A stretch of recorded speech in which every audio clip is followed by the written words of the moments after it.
you said that on the far side of the moon, there's a flying imaginary dragon. And I'm like, how could you know that? Do you have a camera there? Like, what evidence do you have? And everybody's like, we all believe it, dude.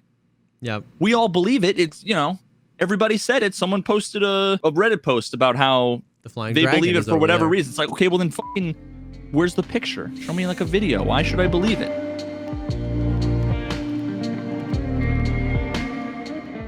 What's up, everybody? Welcome to the podcast, the show dedicated to talking about all the poggers things in life, like music, content creation, and video games. I'm one of your co-hosts, JesseKazam.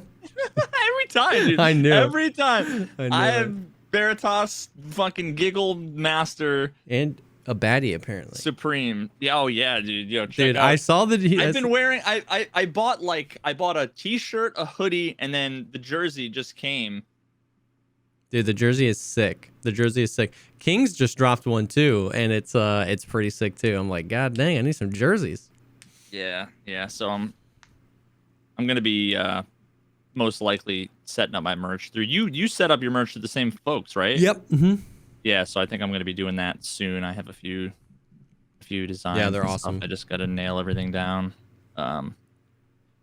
So that's cool. How's it going, dude? Just chilling. We did a little split stream today. We did like a few hours this morning with Clintus, who's right in here right now, and Geeks, and then we're gaming again tonight, and it was pretty good raids.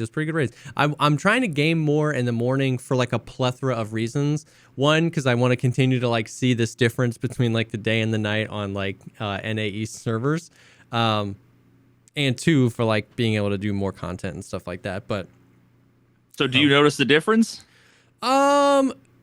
Sometimes I feel like I notice it a lot, and then sometimes I don't know. Like, what I mean? It's just like everything else.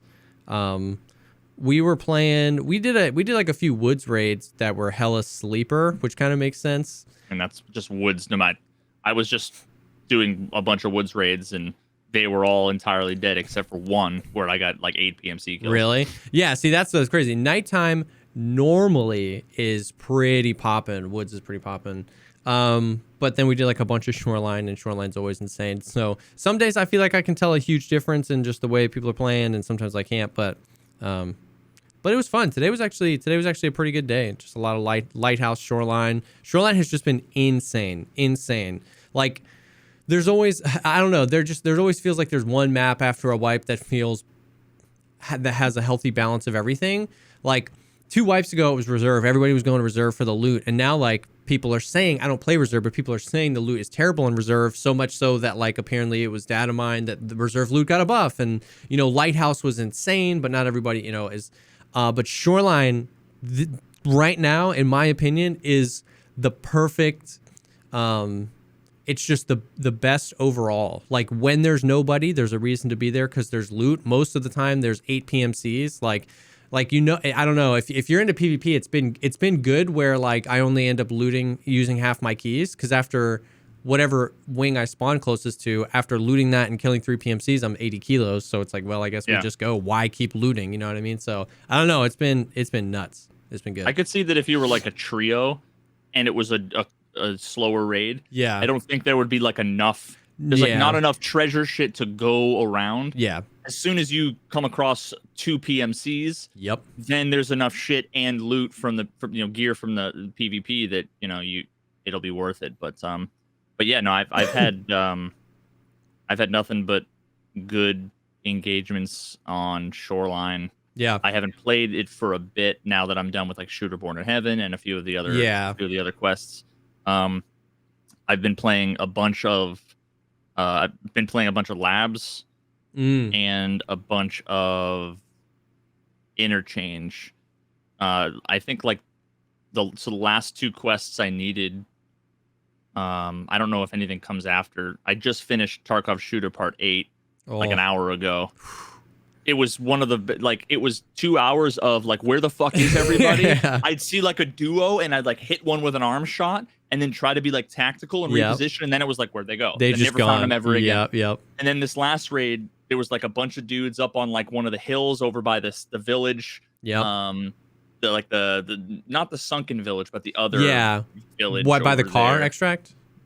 I think so. Yeah. and there was like a duo on like one hill, and then like the next hill over was also like another. I think it might have been a 4-man. Jeez. But I just like at one point I turned and was like, whoopah, headshot. Whoopah, headshot. I'm like, there's 2. Like, okay. Dude, then the blood starts boiling. Dude, I moved up, and then all of a sudden I hear like rustling, and all of a sudden I'm getting shot with a pistol, with a fucking Beretta, I think it was, or maybe 5.7. And then there's a dude with a shotgun, and we're like within punching distance. Jeez. And it was the whole like kapang, click, click, and he's like kaboom, you know what I mean? And we're just like whiffing shots, no scoping, oh like my just god. trying. And then finally I no scoped him and killed the other guy, and then pulled out my fucking RFB and to the last guy and was just like, wow, I just fucking laid him out. Dude. And then I killed like 2 other PMCs, and I looted all of them, and then I died to like a scav was just slow walking, and I like hit him once with an RFB shot, but he like legged me. So I was like instantly fucked. And then I was just kind of standing there waiting for him to like walk out from behind the bush. And then I got headshotted by like the 9th PMC.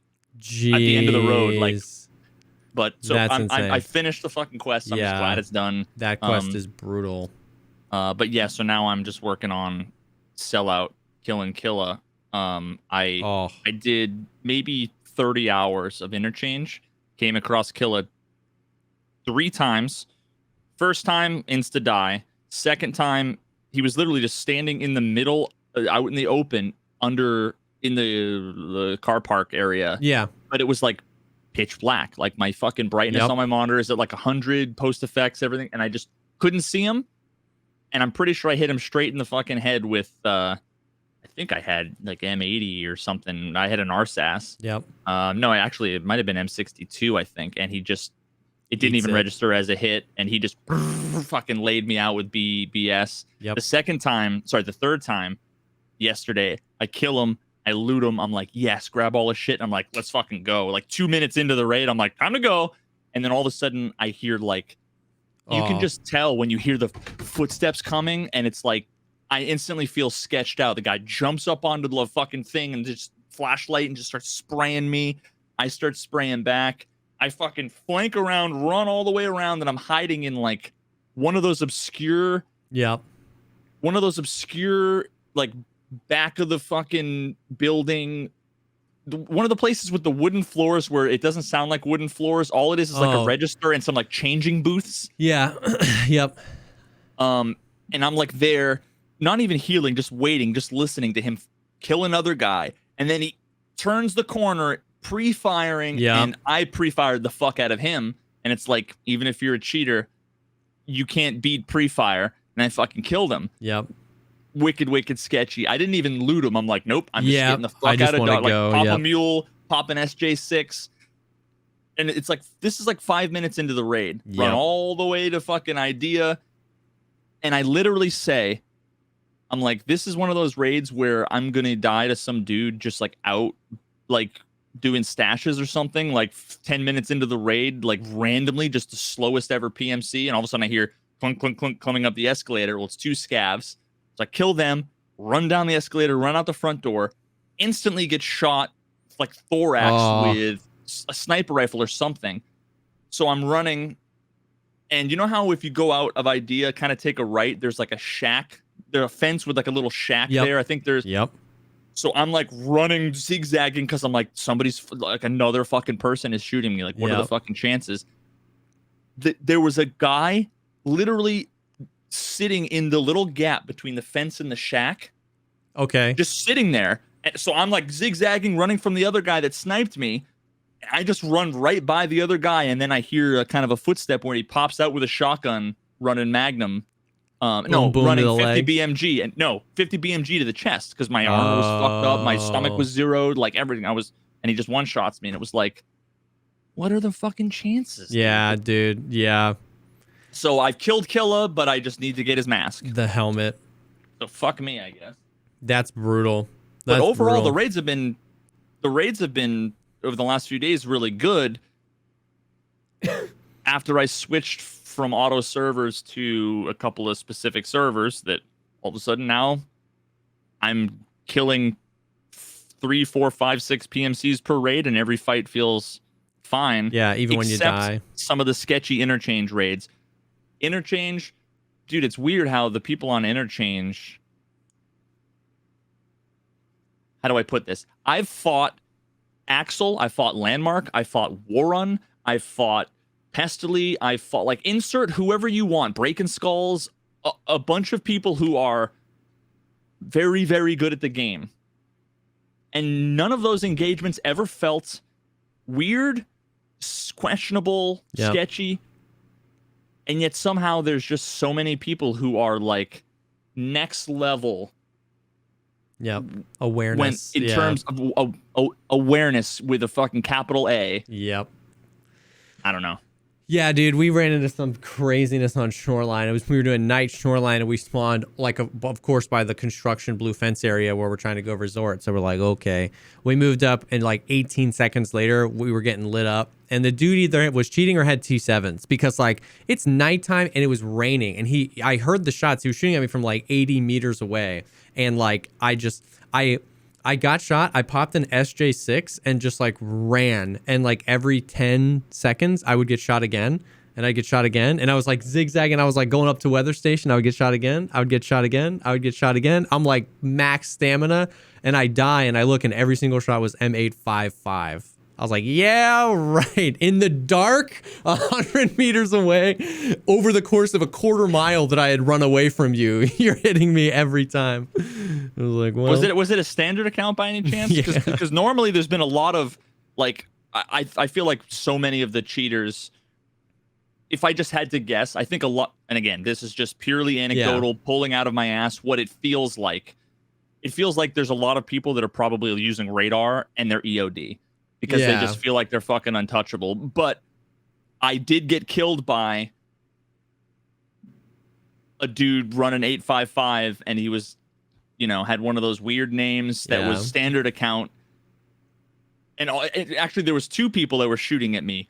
So I looked at the after action report, and all of the shots were 7.62 by 39 US ammo and 855, and they didn't miss. They were just godly, And it's like, what's the fucking? Yeah, it's almost like it feels almost like a calling card, like a meme. You know what I mean? It feels almost like a way.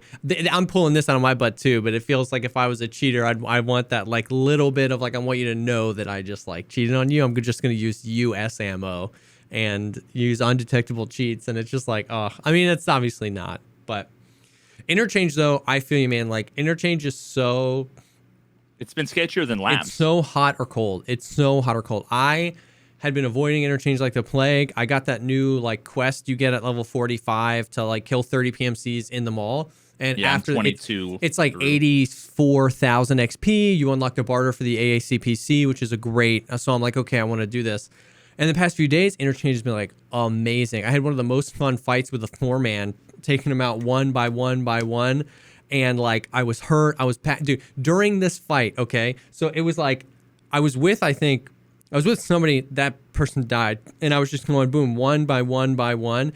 And like during this one fight in my UMP, I ran out of ammo, had to pack mags. I had, because it was suppressed and I was putting so many rounds through, I'd actually gotten the durability all the way down where I malfunctioned in the fight.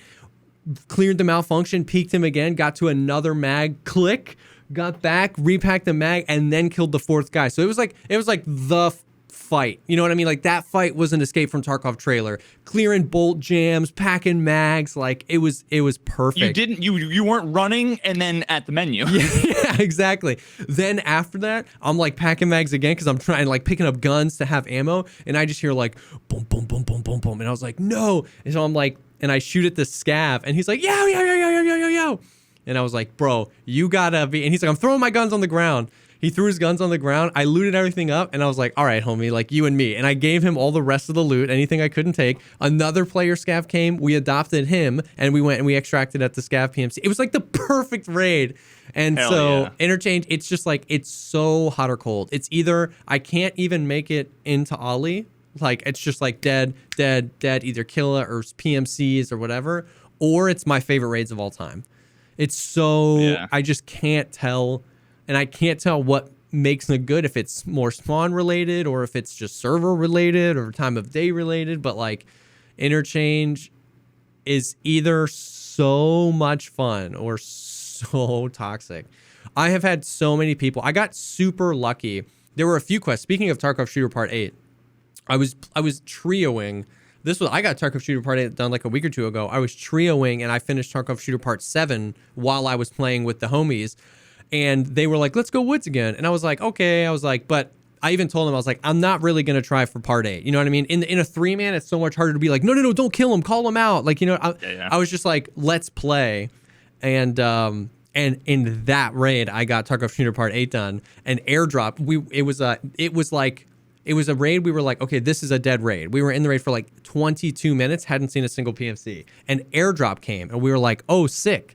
And I saw someone looting the airdrop, boom, 1. I saw his friend get up from prone. I was like, oh, boom, 2. So then I was like, all right, guys, if you see anybody, call it out. And I got the third one right there at the airdrop too. And I got really lucky with Killa, but so many people are saying that they're like just locked on Killa. I was talking to Mark Storm about this the other day. The Killa change was like a classic 1 step forward, 1 step back. Like Killa was so bad when you could stun lock him and he spawned in one location. It was literally just SJ6, oh, he's not right here. He didn't spawn and I'm out. And then if he did spawn, just, Keter to the legs and he couldn't do anything. So they made his AI insane and it was so bad for the map that he could only spawn in one spot. But they made a change that's like definitively better, right? He can spawn all over the mall. But because you need him for a quest, and because his AI is so insane, and because they didn't tune up his spawn rate, now that there's so many different places for him to spawn, I feel like he could stand like a slight increase to the spawn rate. Now you've just created a different problem where you've got tens of thousands of players that hate Interchange just hard locked on that quest line. They can't get to Sturman or Tagilla or Gluhar because it's just like, what do you do? I don't know.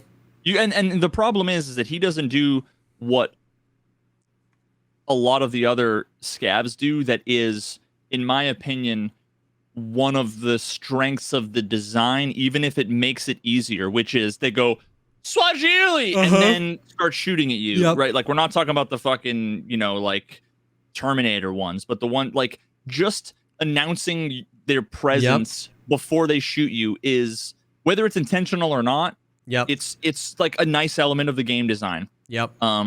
Because there's just so many situations where you can get fucked.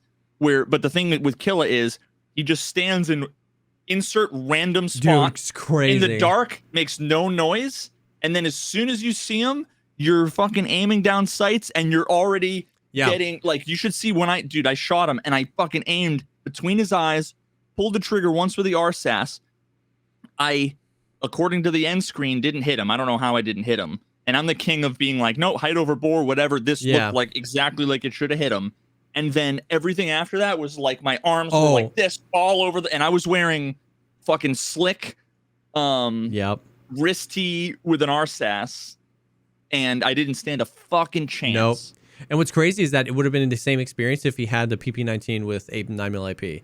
It's just something about the aim punch from him specifically is insane. And you're exactly right. Between the lighting on Interchange and where he chooses to stand, you only ever know it's Killa in 2 circumstances. One, if you just so happen to scope him in from 100 meters away, right? Like if you have a voodoo, and the only other time you know it's Killa is when his RPK muzzle flash lights up his helmet while he's killing you.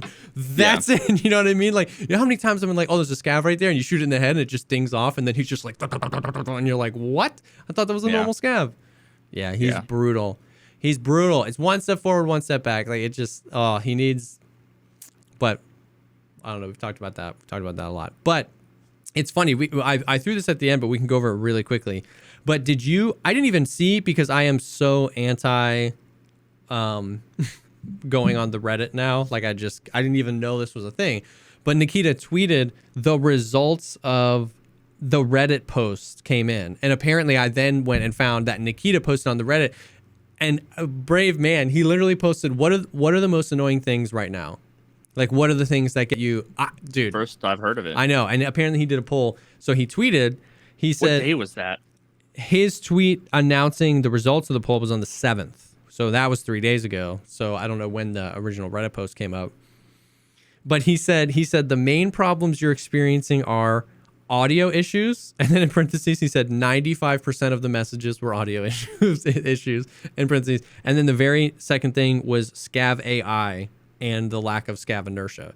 Those were like, so what that just meant to me is that it's not just you and me grandpas yelling on our front porch. You know what I mean? Like everybody feels this stuff. You know what I mean? Dude, like I wonder, I mean, there's no way to say this without it sounding douchey, but like I wonder how much my AI video contributed like to brought that, because I it. feel like nobody was talking about the Scav AI. People would say like, oh yeah, the Scavs are, are busted, or whatever, like their aim body, or they need inertia. But your video provided an alternate way of thinking, whether the viewer then agreed with or disagreed with it, right? Because like that's just codified it. Exactly. That's what we're saying is like everybody was just in this feedback loop of like, no, the AI is great because they're hard, or no, they're way too hard and it's not fun. That was it. That was the whole conversation. But you didn't come along to say like, I know how to fix it. You're just saying like, hey, let's take a step outside of Tarkov and just look at what defines good AI. And then you're like, oh yeah, this AI sucks. You know what I mean? So, so the three things were audio issues, Scav AI, and performance on Lighthouse were the top three things. And he said everything above is being addressed, as well as other things that you guys described. So to me, it was just the fucking Pog. Yeah, it was just the validation that it's not just you and me just complaining about the AI and the audio, is it's like everybody's feeling that way. So that's what feels good. And apparently, they're working on it. So of course he was gonna say they're working on it. I kind of believe that they are, because I bet that they're in more optimization mode on the back end. But like that, either way, that's good for Nikita to hear a definitive like, what do you guys want out of the game? And everybody's like, just give us better AI and better audio. And it's like, okay, maybe that poll shifted some priority. Maybe, something that was a 7 got up to a 2, and we might see that a little quicker. So that's exciting. Yeah. I mean, that would be huge, because imagine all of the raids that you have. Like there's a pie chart of all of the raids. There's the dream raids, which is like 2% of the raids. Yep. And then the 98% is split up.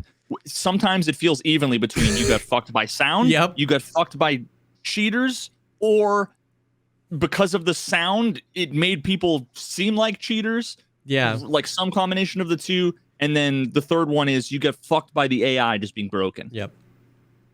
That's like every other raid that isn't the rare, like, that raid felt really good, So Have you noticed desync being better or worse in close quarters battles? Because for me, it's been worse. It's been much worse. And what's crazy is that like I've been trying to challenge myself to be better at CQB. So like I'm attempting some of the strategies I see. I'm attempting a lot of the, you just like run by the door to get information. And because I've been doing those CQBs, I've been noticing a lot more desync. Like just this past week, like right now, I could pull up 5 clips for you where I run by a door and when you're playing, what feels like an eternity later, both of my legs light up red. I was like, what? You know what I mean? Like, a lot of that, a lot of the... No, I haven't noticed that, but... A few deaths, not a whole lot of deaths, but a few deaths behind cover, but definitely a lot. Once again, shoreline, right? A lot of really close corners and walls and rooms. Dude, so many just freaking... Some random body part lights up way past the wall. It's insane. I guess I haven't really been doing much like holding peaking angles, running. Well, not, I have been doing a lot of holding angles. Yeah. These days I try not to take the fights that are like netcode. Yes. Netcode-y. Yeah, I usually will reposition and try and like ambush and stuff, because I just feel like I think I've trained myself over the last 6 months to a year to be like, well, it's a fucking coin flip, and I don't want to take that anymore. Yeah.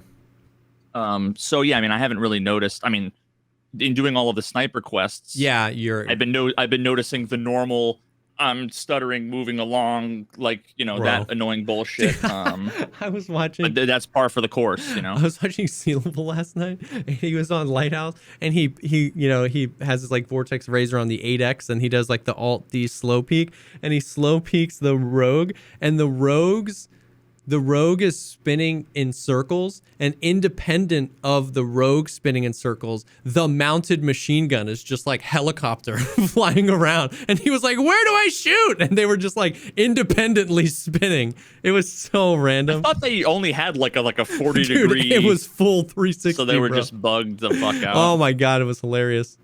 That's funny. Oh shit, dude! At the end of last podcast, I believe you said something along the lines of like you get fucked up by buckshot to the legs, right? Oh, I remember you dude, were saying on that. Factory. So Non-stop. I mean, so that literally, like, that holds true in my experience so far. Except the first raid I did after the podcast, I got obliterated to the leg by fucking buckshot, and it was like, I'm like, there's no way that person did not explicitly do that on purpose. Like, I don't actually believe that, but I'm like, what are the chances? Dude. It felt so personal. It felt so personal. I was like, this fucking ridiculous, dude. Dude, it's so brutal. It's brutal. But yeah, man, it's the factory shotguns. There's just no escape. You know, on Interchange I can run away, but there's not a whole lot of escape on Factory. So you had mentioned, you know, people talking about the sound. I want to really quickly. Oh yeah. I don't want to spend too much time on it because I'm probably gonna have another fucking 2-hour video on this. But I've been doing a shit ton of compiling all of the audio bullshit. Yeah. And this video is it's gonna be like a brief overview of what Steam Audio is, what binaural, what HRTF is. Yeah. What 5.1 means, what 7.1 means, what Dolby Atmos is, what Windows Sonic is, Yeah. how compression works, what, like, from a high level, because I've already done videos on most of these things, explaining what things you want on, what things you want off, what things that I'll leave up to you now that you're educated on what they are. But the big focus is going to be on the, I don't even know how to like encapsulate it, and this has been the hardest part. In writing my script. Yeah. It's a combination of, and I'm sure that there's like a one sentence way of explaining it, what I'm about to say, but it's a combination of rumors, misunderstanding, misinformation, logical fallacies, and confirmation bias. So let me go over some of the examples that I wrote, because what I've been doing is either from the tweets I've been putting out where I've basically been like, show me your fucking clips. Like, you guys say Steam Audio is broken, show me your clips. Yeah. Now, and I worded it that way very specifically.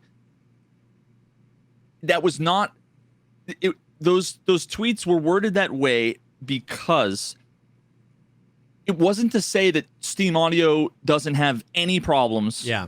And that it's flawless. It wasn't.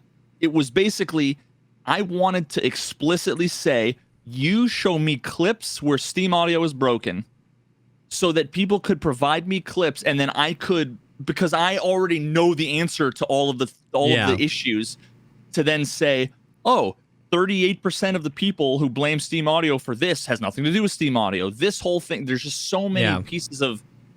Let me just give you some of the examples. My favorite example, the best example, because it demonstrates like three massive, so common problems with the community and content creators in the community sharing their opinions on things, and all of the people I'm going to be talking about in the video. Like, none of this is personal. I love like all the fucking people that I talk about. Like, I'm going to try to be as careful as I can, because I don't want this at all to come off like I'm trying to shit on anybody or like attack anybody. Actually, one of the examples I give about like misinformation and not being clear with communication is my own thing, where where someone said something and I was like, no, this is 100% wrong, not true. And then they responded with like the fucking right, very clear, very specific answer. And I was like, you're absolutely right. Like, I take back what I don't even know why I said what I like. Yeah. You are fucking totally right. You know, so I'm going to throw myself under the bus too. Like, Yeah. I'm guilty of this as well. So the best example was, you know, Glorious E. Oh yeah. Fucking unbelievable at the game. Amazingly nice dude. Yeah. Insanely nice person. But the series of events was perfect. So I went into his stream, I resubbed to him for however many months, and I asked him, hey, do you use Steam Audio? And he said, I do not use Steam Audio. And let me tell you why. Why I don't use it is because there were so many cases where, and I'm paraphrasing, but where people would basically just sneak up on me and I would never hear them, like missing sounds, no sound whatsoever. Yeah. So that's it. I couldn't rely on it. I couldn't trust it. It let me down, so I turned it off. Yeah. And this was, you know, presumably a few months ago or whenever he had tried it last. So then the first thing that came into my head was, sounds like he's talking about either different floors or staircase audio, which we've talked about a million times, is its own thing, has nothing to do with binaural. It's been in the game forever, and it's Tarkov's like core audio problem. Yeah. So I said, okay, so the examples that you're talking about, can you elaborate on if any of them might have been like adjacent to stairs, like maybe stairs or like indoors versus outdoors or multiple floors were involved? Because I kind of wanted, you know, like it'd be one thing if you're standing out in the grass and shoreline and all of a sudden somebody hatchets you in the back of the head and you heard nothing, right? Like, okay, well, that's either there's a bug with the audio, the person's cheating, or the most likely example scenario for that, which I've seen and I've actually demonstrated and have examples of, is it's the netcode where you get desynced and the whole, like, you know how you see the people rubber band forward? You're not going to get the sound. Yeah. Desmond actually gave me a really good example where he's like, here's an example of the sound being bugged. And all of a sudden he's playing duos and all of a sudden you hear like his duo teammate like like run right up next to him, full sprint, and it was like nothing. And he thought he was on near the boiler side exfil on customs. You know how there's like the train, the little hill. So he thought maybe it was that he was up on the hill and maybe he was down below. Yeah. But that's not different occlusions. Like that wouldn't cause it. What it was you can see when he turns at the last minute, you can see you can see him like it's the tail end of the fucking rubber band forward. So it just so happens that, you know, that's what it was. So it was probably just a connectivity thing. Anyway, so I wanted Glorious to explain, like, is there any way that it might have been stair related or anything like that? And he said, oh, let me show you. I have a perfect example. So I was like, okay. So he pulls up his VOD from that day. Now, keep in mind, he just showed me that he has binaural audio off. And it's been off for months. Yeah. He pulls up a VOD from an hour before where he's in admin in Shoreline. Okay. Literally the whole time he's basically on the stairs, like the stairs to go down where there's like, I think there's a LEDX spawn at the bottom and like a little food tray. Yep. He was right there. And he was coming up those stairs, looked to the left towards east wing, west, east wing. And so he started to fight with a guy there, and then the guy ran around and went down under and then flanked him. But because he was on the stairs, the guy he didn't hear anything. Yeah. And he was like, so yeah, like I just don't trust the audio, you know, whatever. And it was like, let me make sense of what you just said. You don't use binaural audio because people sneak up on you and don't make sounds. And then when I tried to clarify to, you know, figure out if maybe it was another type of scenario, he then shows me an example where he gets snuck up on, and there's no sound, but he has binaural audio off. Yeah. And it just never, and he had like a couple thousand viewers. Yeah. Right? Nobody in chat noticed the disconnect. Yeah. And he was answering a bunch of other questions, and there was a lot of people in chat. I didn't want to like hammer on that point, but it was like pretty much everybody in chat was like, yeah, you know, the audio is scuffed. People just sneak up on me. Binaural is trash. Binaural is bad. Blah, blah. And it was like, it was just a perfect example of like the 3 different misconceptions or fallacies where it was like, he didn't have the cognitive dissonance of, I just said I don't use a feature because I experienced this bug because of the feature. And then he shows me an example of the bug while he has it off. Yeah. You know, it's like, yeah, so that was, and I've got a fucking list here. That was the Glorious E, you know, example. Another one was, I don't know if you're familiar at all with Dines. So he responded to my tweet basically being like, the audio is fucking totally scuffed. Yeah. You know, I'm so sick of it. Steam audio's bullshit, blah, blah, blah, blah, blah. You know, whatever. And I basically like challenged him on that. And I'm like, okay, do you have any, like, you're a streamer, right? So like, do you have any clips? Like, can you show me something? And he was like, yeah, so here's a clip that shows exactly the issue. He's basically right outside of Red Room. Okay. Shortly after spawn. And as soon as he gets in and swipes his key card, you hear footsteps on wood to his left. So it's clearly coming up that stair well. And then you hear the people just like rushing in. He pre-fires like through the door and then instantly turns to the right, pops a couple rounds into the window to jump out of the window. And like before he can turn and shoot at the window, you hear a jump that sounds like it's jumping on wood. And then you hear another jump sound. And then he turns around and the guy is like standing right next to the red door, shooting him in the back. Okay. Like in like 1 second. Yeah. So the door never opened. That's crazy. So my interpretation of that was, I honestly, based on the sounds and the timing, I feel like the cheater like jumped through the floor or like through the wall. Oh, okay. That seemed way more likely because you just hear a jump. The door never opened. The people could never have gotten there that fast. Like he literally went, ran, and then got shot from the guy next to the door where he was just standing. That's crazy. Okay, so there's that.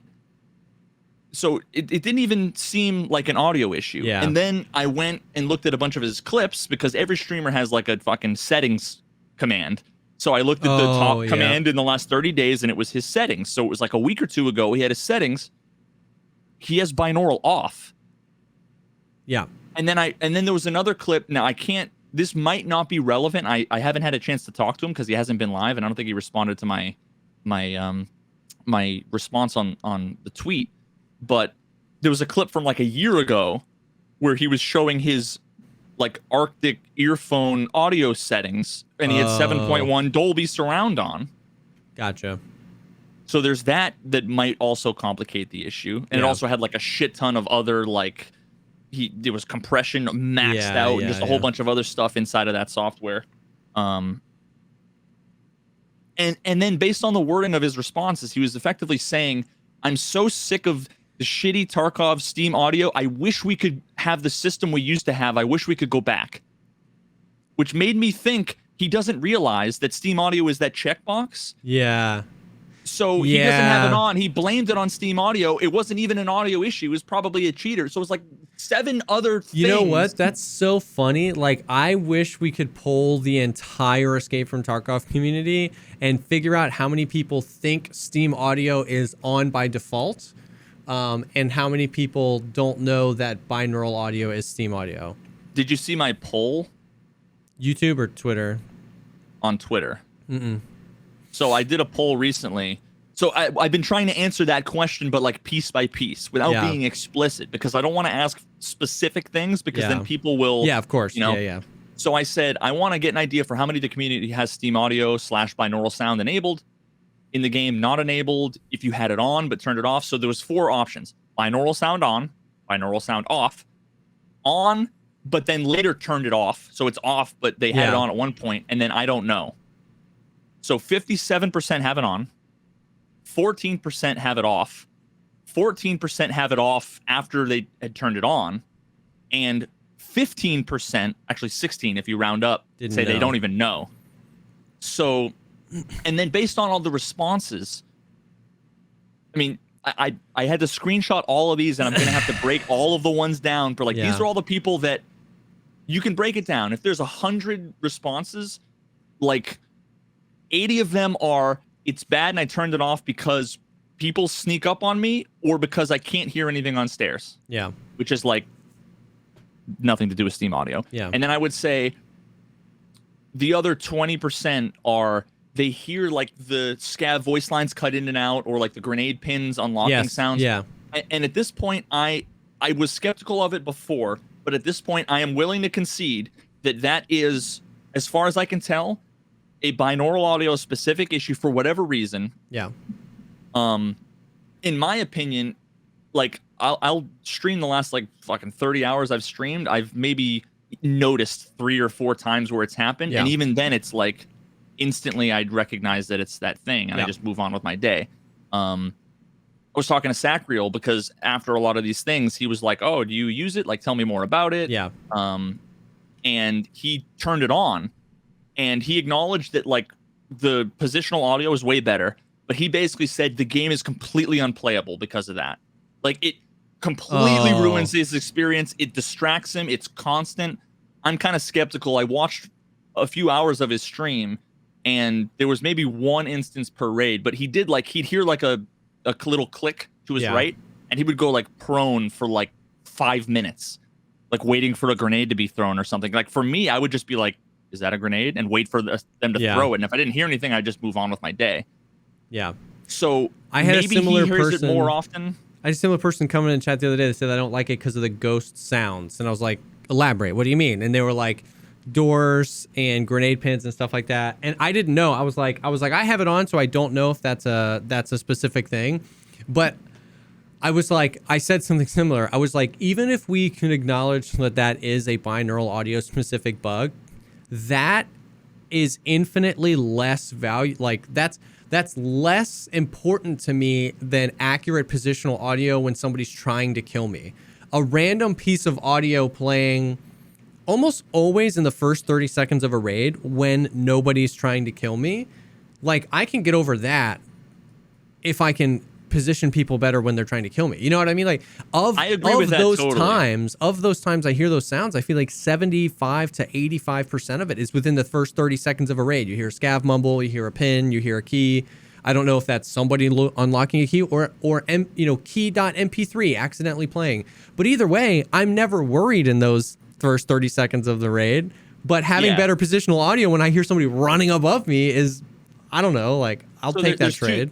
There's 2 pieces to that. One, I agree with you. If it's someone's subjective opinion that it is that, for whatever reason, it's either that common or that damaging, that troublesome, by all means, I'm not going to tell you you're wrong. For sure. It's a value judgment. That's like, as long as you recognize what you're giving up, and then by all means, that's Sacriel's decision to make. But the other element too is the confusion and ambiguity. Yeah. And how much the whole idea of ghost sounds muddles the conversation, because I have the whole timeline of when it was added, when it was broken, when they removed it for like 4 months, when they put it back in, all of the things that ever happened. With like, you can see how there's a patch date on like the 14th, and then if you search on Reddit for like a month, there's for like ghost sounds or whatever. Yeah. There's not a post until that day that they did a patch, and then every day there's post until they do another patch on the 17th or whatever, and then they stop forever, right? Like, there were ghost sounds back in the day. Remember, you'd spawn on reserve and you'd literally hear like Yes. like right behind you. You hear running. That was a ghost. That was a ghost sound because there was not someone there.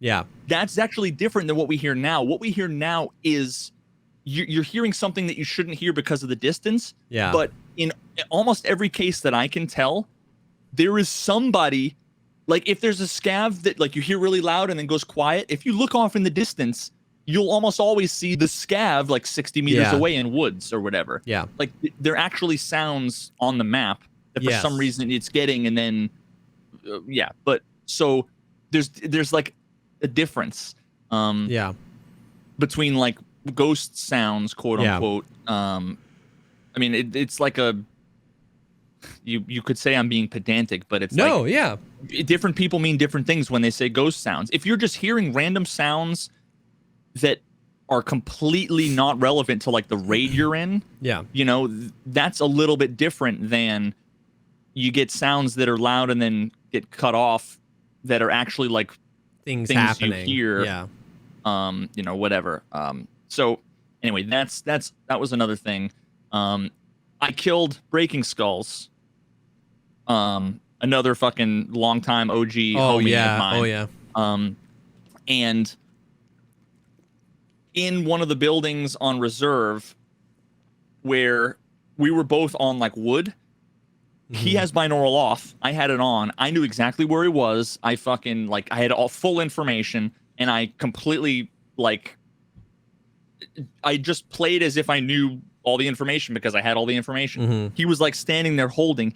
He was hearing the sounds, the wooden sounds, like literally on the other side of the wall. I'm 5 feet away from him, and it was muffled like he was either under or above. So like I popped out of nowhere. He actually reported me as a suspected because he was like, "What the fuck?" Yeah. So when afterwards we were both streaming, I went in there and was basically like, "Yo, do you have binaural on?" And he's like, "No, dude, I fucking hate it. It doesn't make any sense. Blah blah blah. It confuses me." And it's like another perfect example where it was like it fucked him and it helped me. And then the next day or whatever, and I was like, I recommend you put it on, but you know, whatever. Like the next day or two later, he came into my stream. I think he like hosted me because I hosted him or something like that. He hosted me, and then he was like, "Yo, I turned binaural on, and yeah, it's much better, dude. It's much better." So like, dude, I wonder how deep this goes, bro. I wonder how many people don't know they don't know Steam Audio is off by default.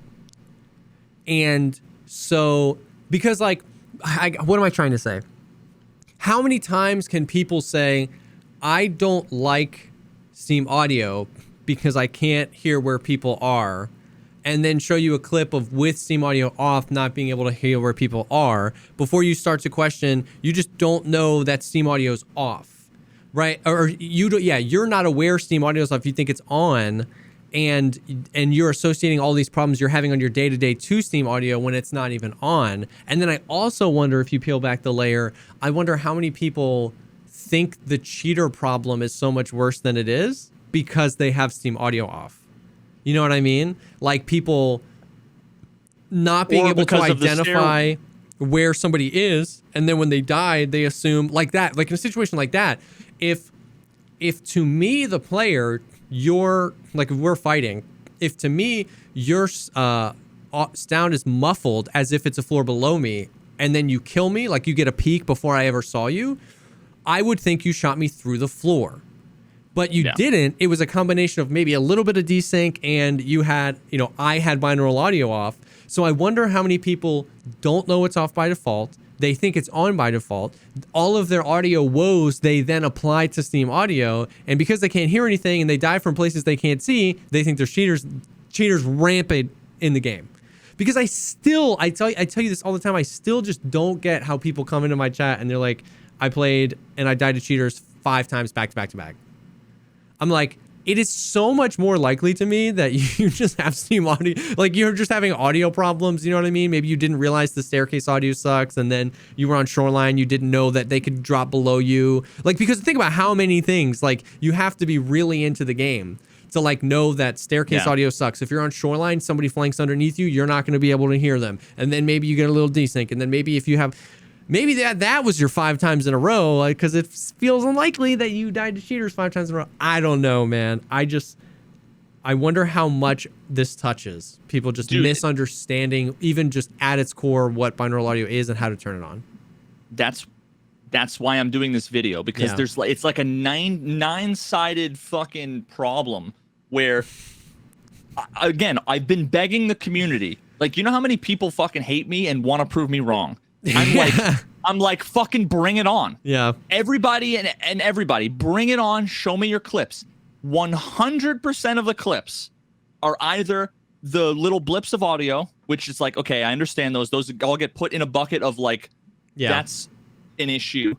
And then everything else, without fail, not a single outlier involves stairs or clear like desync where you can see people like teleporting and shit, or they were just like or the clip cheaters. They're providing to you to prove that Steam audio is broken. They had Steam audio off, or like so. And every time I get a chance to when someone says something and I'm like, I'm gonna challenge you, let's fucking go, I find out they either have it off, or it was staircase issues, or they have 7.1 surround on, or or whatever else. Not a single person has been able to come up with any examples of any.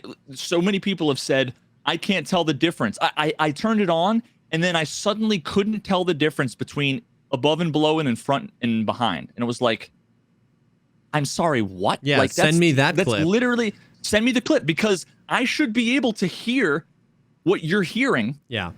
And if you say someone's on your left and it's backwards, I need you to show me a clip so that I know you didn't have your fucking headphones on backwards. Yeah, seriously. But nobody, I'm not saying they don't exist. I'm not saying it never happens, but you would think that when I'm telling thousands of people, prove me wrong, that somebody would give me the clip. Yeah. But every time it's the same like 2 staircases. You know, the staircase, the wooden L-shaped staircase next to red keycard room in labs. Yeah. That one is 80% of the clips, and then the other 20% are like East Wing shoreline. Yeah. Like what the like. So, and then the last piece that I'll say on this whole thing is,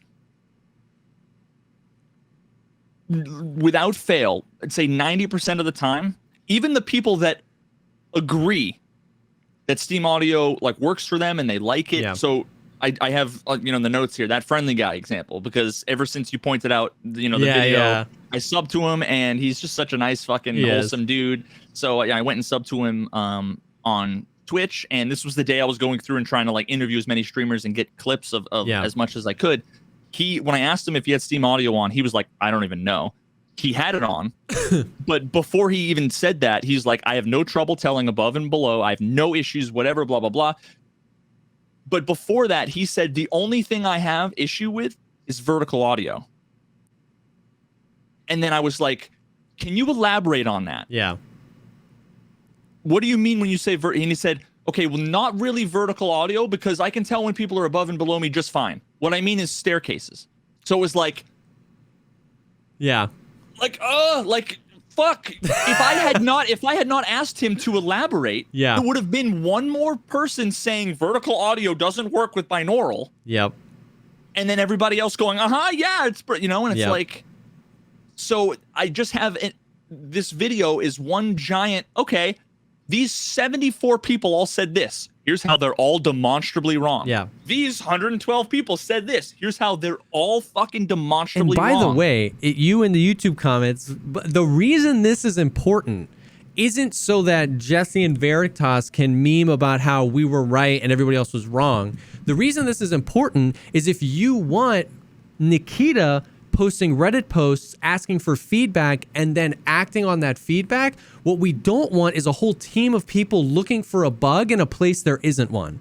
That's why this is important, because we have thousands or even tens of thousands of people, content creators, streamers, non-streamers, gamers, chads, rats, saying something because they don't understand it, pointing the people who are going to fix the issue in the wrong direction. And if only 7 people say, no, it's not, that's not the bug, over here's the bug, and 10,000 people, they're going to look there first. And they're going to start combing through their spaghetti code and the implementation of Steam Audio, looking for a bug that doesn't exist. They're not going to believe us, and 7 that's people. why this is important, not to just prove that we're right yet again or do anything like that. It's because this is a group of people, the devs listen and try to figure out, like, you know what I mean? Like, you know, where's the Battlefield 2042 developer posting a Reddit thread saying, what annoys you the most? We'll work on that. Yeah. You know what I mean? Like, we got to take this opportunity. You know what I mean? We got to make sure we're pointing them in the right direction. And that's why this is important. Yeah. And one layer above that, for me personally, why this is important to me is I'm trying to promote the skepticism and the critical thinking just in general. Like, yeah.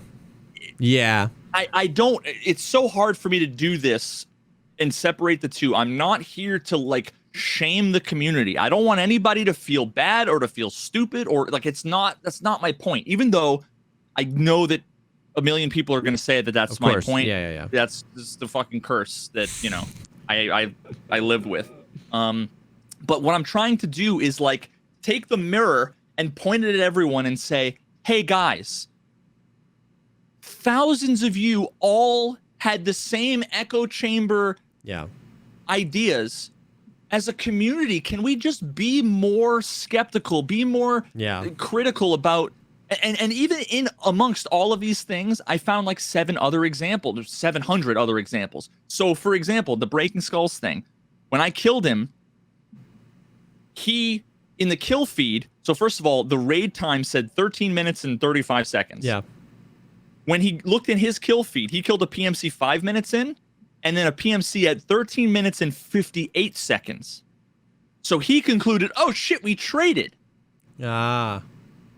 So, and then everybody in chat was like, oh fuck, you traded. Yeah, you traded. So naturally, because it's Twitch, a bunch of people from my chat went into his chat and were like, yo, the Veritas was the one that killed you. And he was like, we traded.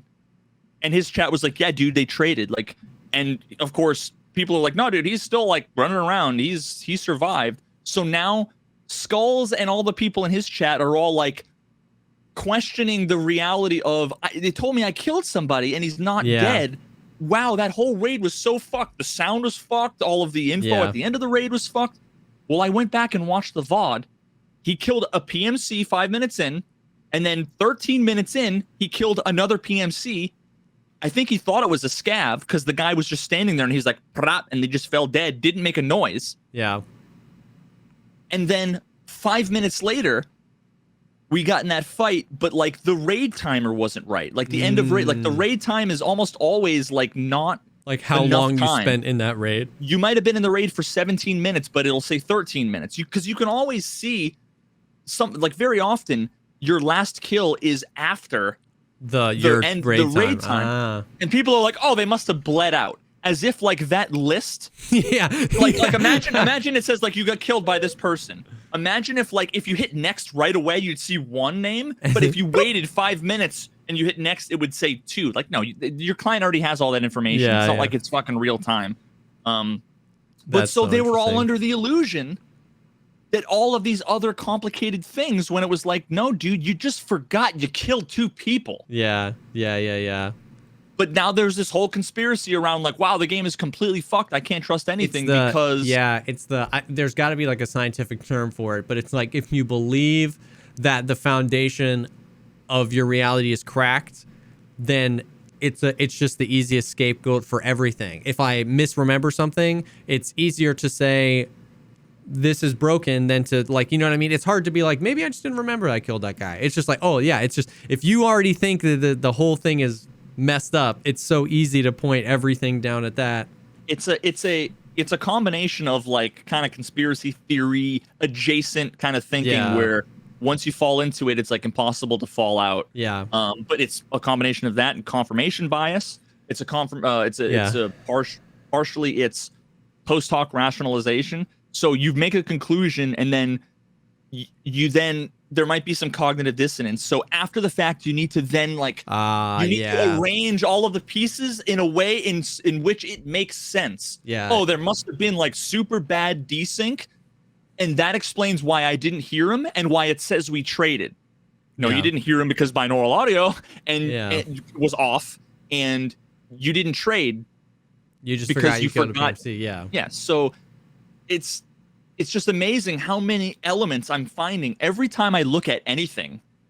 And this includes my own raids. This is why I pull up the fucking replays after the fact. Yep, me too, bro. When I died to kill, when I died after the raid, I had my Killa mask. Remember how I said I left and I got sniped, and then there was a dude by the shack.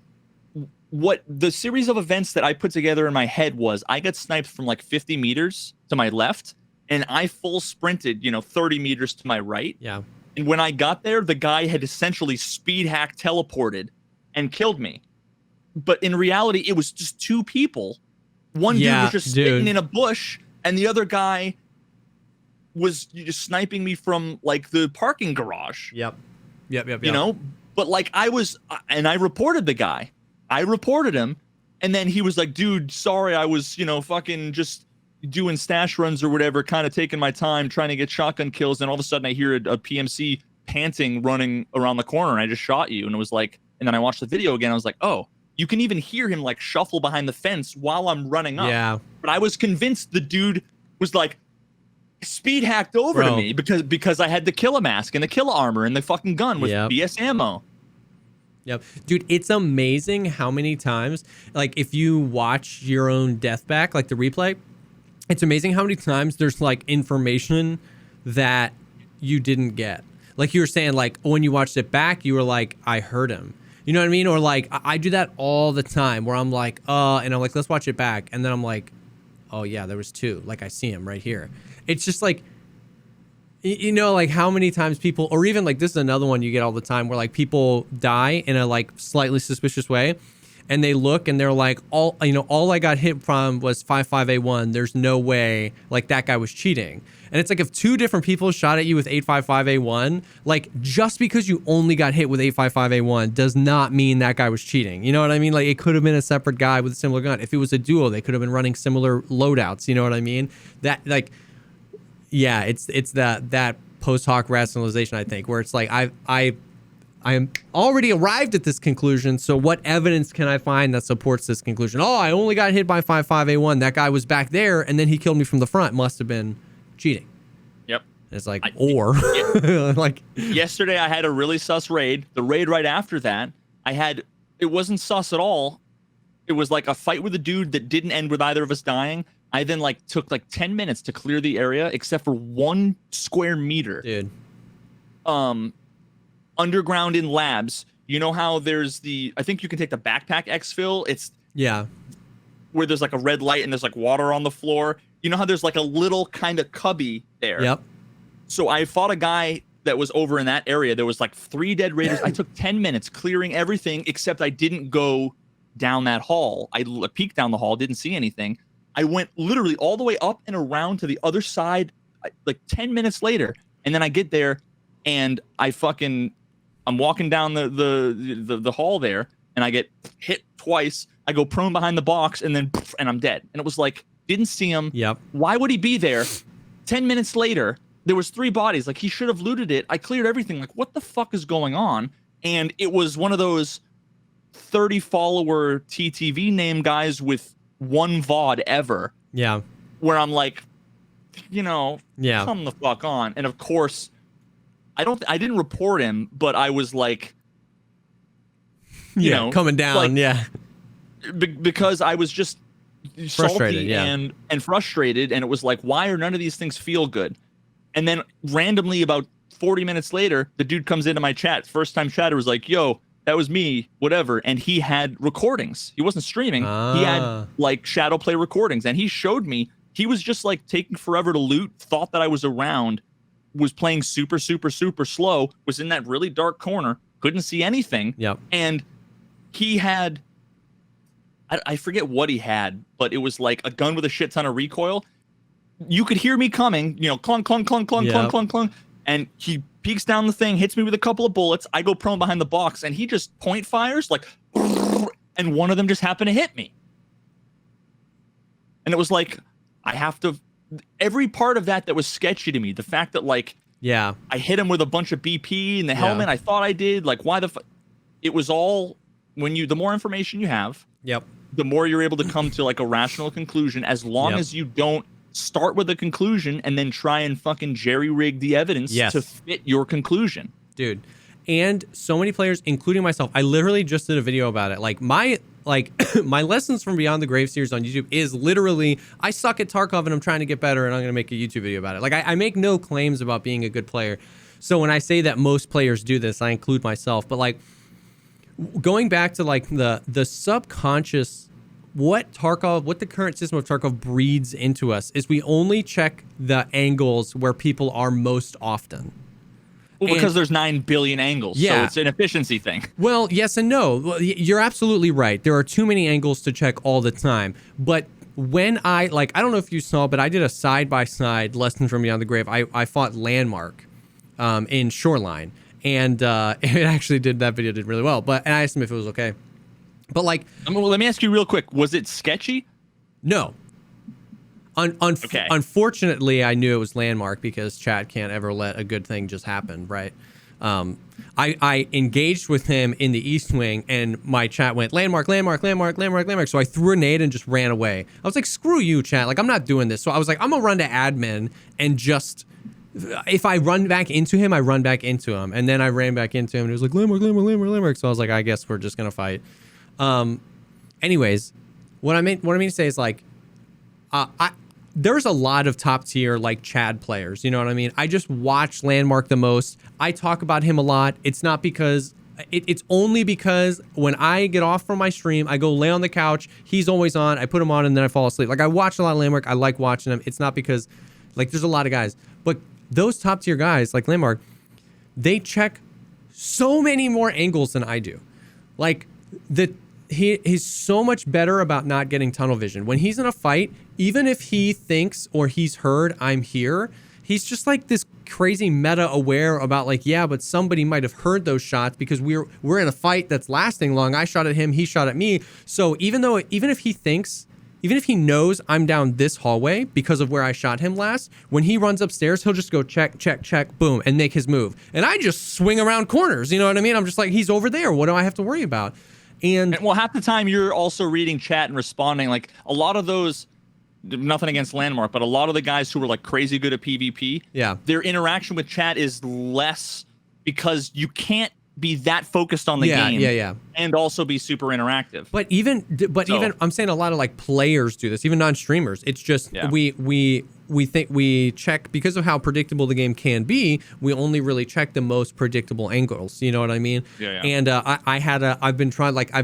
made another Beyond the Grave about that. I've been making a concerted effort to be better. I was playing Shoreline, and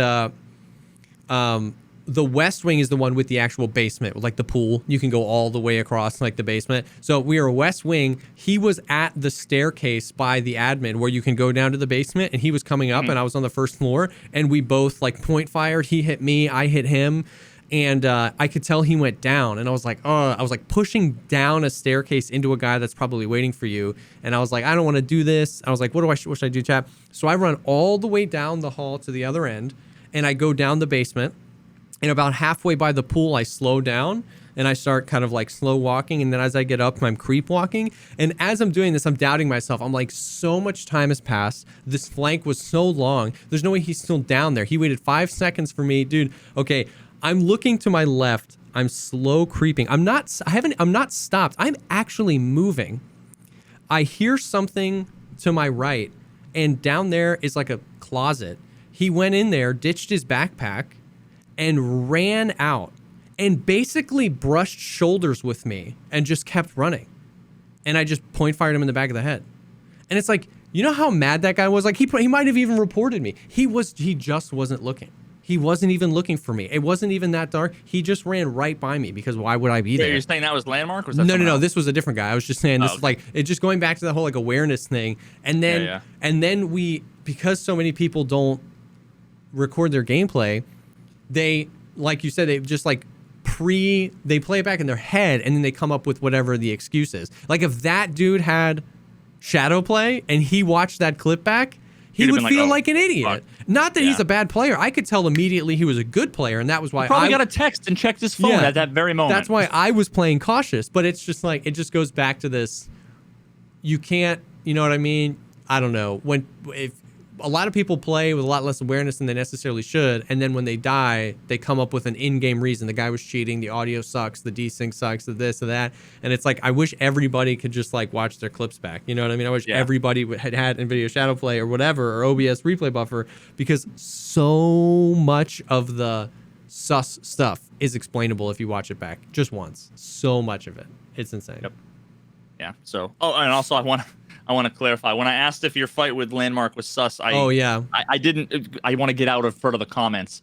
It's not because I think that Landmark is sus. It was the opposite in that I think I even said earlier. I don't know if I said this on the podcast or if it was before, but how like I fought like all of the at least once, and how those fights are always not sus at all. Yeah. It's purely a reaction time.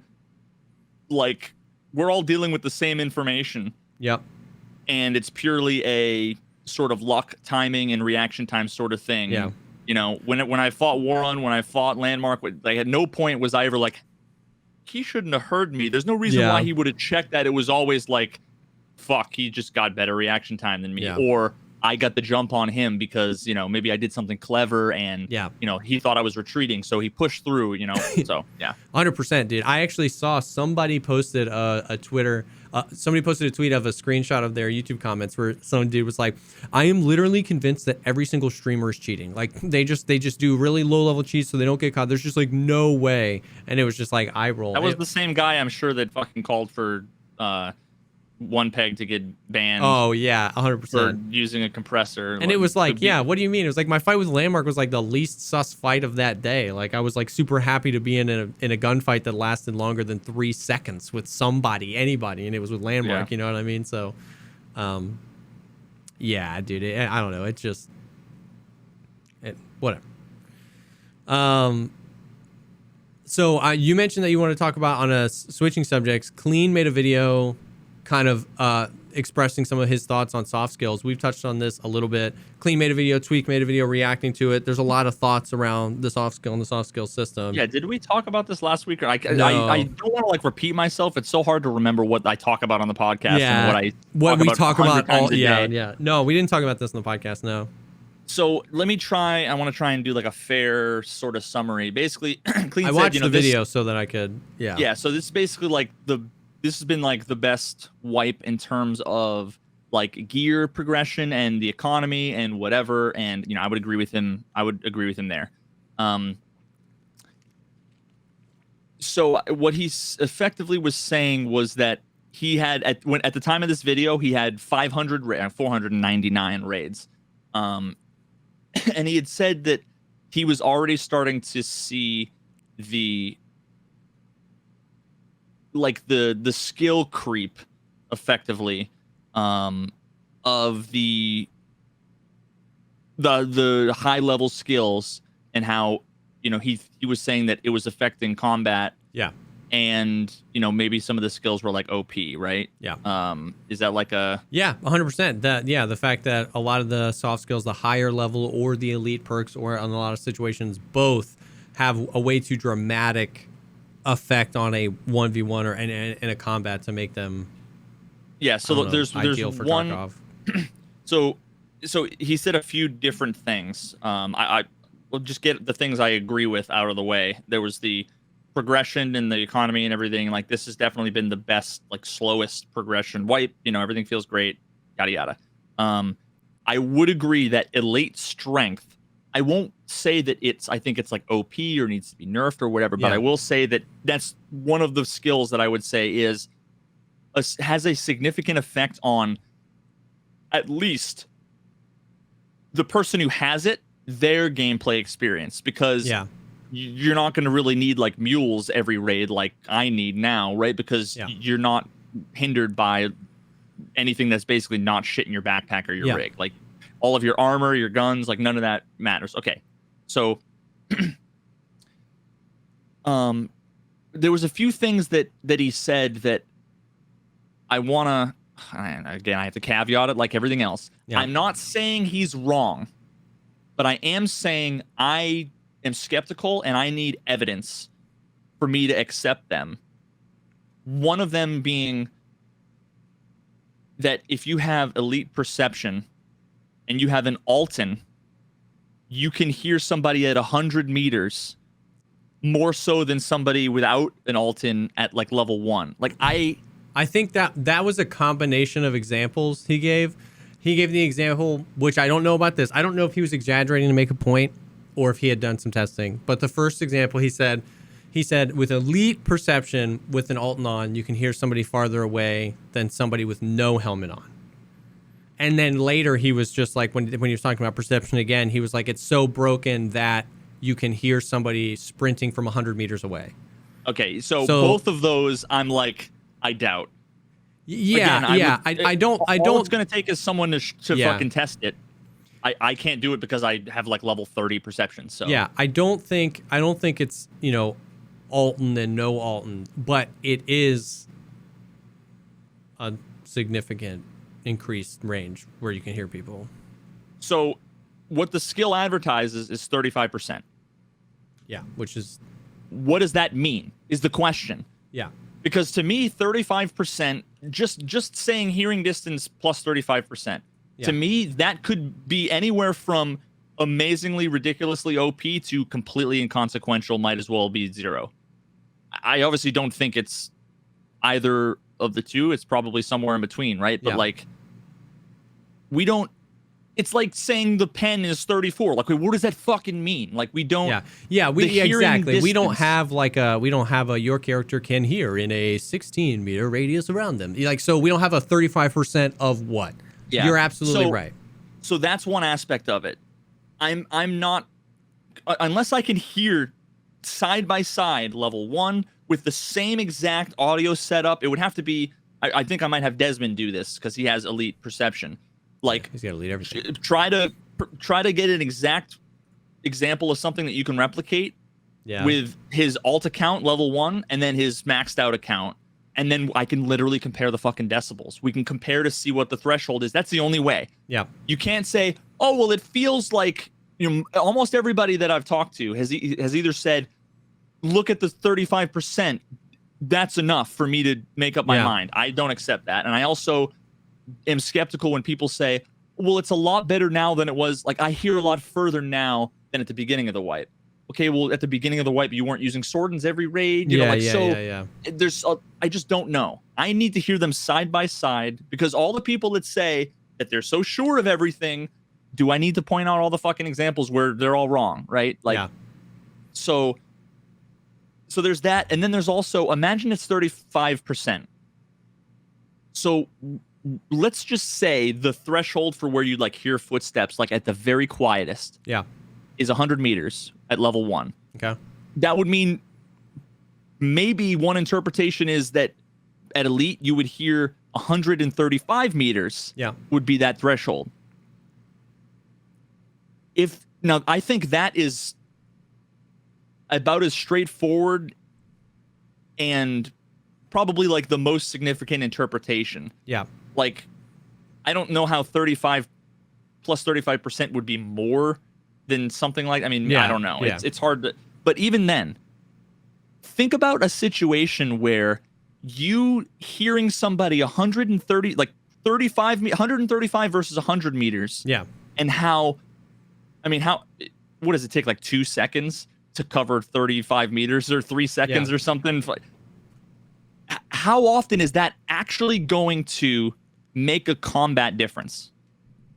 In what scenarios is hearing someone 2 seconds before when they're that far away gonna make a difference? I know it's non-zero. Yeah. But is it enough to where you can say, after 499 raids, it's feeling like it's a problem? I feel like it is. I feel like it could. I feel like there's enough situations. Yeah. So I feel like if I'm on woods and I hear a bush, you know what I mean, with binaural audio on, I can be like, oh, somebody's coming from the backside of Spine, and I just like peek over there with my DVL and I see him down there. Or if I'm on Sniper Rock and that 135 meters extends downward, and I hear somebody below me that I wouldn't, and I go, oh, and I peek over the rock and I shoot down at somebody. Or Interchange, if I can hear, you know what I mean, I hear him. You know, if I hear something in a recognizable area, you know what I mean, a jump or a thing, you're like, oh, this is actually a really good one. This is a great example. And I don't know, the example today, I don't know if it was because my perception's at, 22 and that was like an 11%, whatever.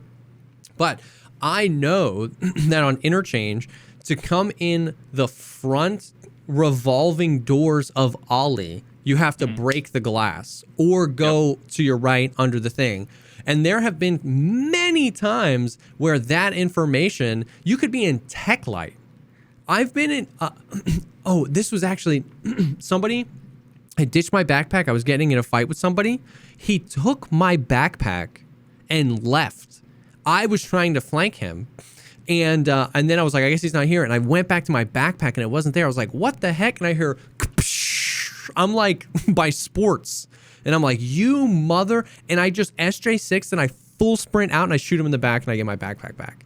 You know what I mean? It's like, that's a situation where if I don't know if that example I was far enough away, but that's like a sound cue where I know exactly what's happening if I hear that sound cue. I know you're either coming in or you're leaving at Ollie. You know what I mean? And if it's the first 3 seconds of the raid, I know you're coming in so I can set up. You know what I mean? So what I'm curious about is how many of those cases is that 35% the you don't hear it at all versus you do hear it compared to for sure you heard it 0.2 decibels louder than you would have otherwise heard it, but instead so in my opinion that wouldn't change anything. It's got to be the threshold of it's not audible versus, because to me in all of those scenarios, if you hear glass breaking, the precision that you get with it's 135 meters away versus 100 meters away is not going to change anything. It's like it's an on or off. It's a binary thing. You know that it happens or it doesn't. Everything after that is separate, right? For sure. So, I agree. Again, I'm skeptical that it's that many scenarios. I'm also skeptical that the second element is it's fine to be able to come up with. To me, it seems a little bit like some post-hoc rationalization to come up with all of these scenarios in which you can imagine it would be significant. For sure. But tell me, let me include the last bit that I want to get into this. I'll roll it in. He said that at the end, Clean said at the end of last wipe, 5% of the people had like elite strength. Yeah, he said something like that. I don't remember what he said, but it was a small amount of people. So let's accept that for sake of discussion. I don't doubt it. So that was after one of the longest fucking wipes we've ever had when it was the fastest you could level strength. That was the only time I had ever gotten max level strength. It was way faster than it is now, right? Like this wipe. No, this wipe and last wipe are pretty much spot on. It's because they're lowering the threshold of what makes you overweight. So okay, so either way, but you're talking however many months it was. Yeah. So however many, I mean, actually, do we know the answer? Was it 6 months or something? I think like it was that? like 6.5 months. Oh no, so it was 6.5 months. It was 6.5 months exactly because it was. So let's say 6 months. Yeah, it took 6 months, and 5% of the people got elite strength. Yeah. How long are we into this wipe? 2 months. 2 months. So there's what, 7 people on planet Earth that have like elite strength now? Like if you think, I mean, maybe it's more, but I don't think you would say that it's more than 5%. Yeah, I have no idea. I would have no idea. I'm just trying to do a rough. It's so hard though because like you know what I mean. If you're a streamer with more than 100 viewers, statistically you do have it. Geeks got elite strength today while we were gaming. I have 42.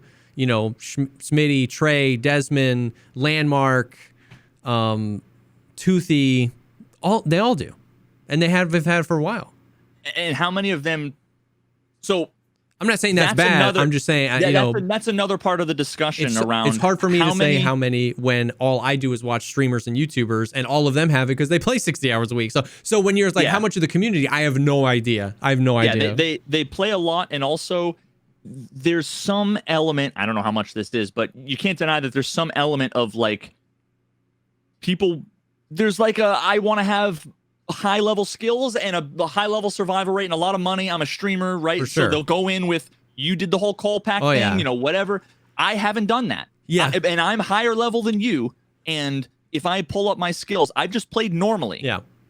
I played normally way more than the average person, and I'm not even level 40 strength. Yeah. I'm level 39. So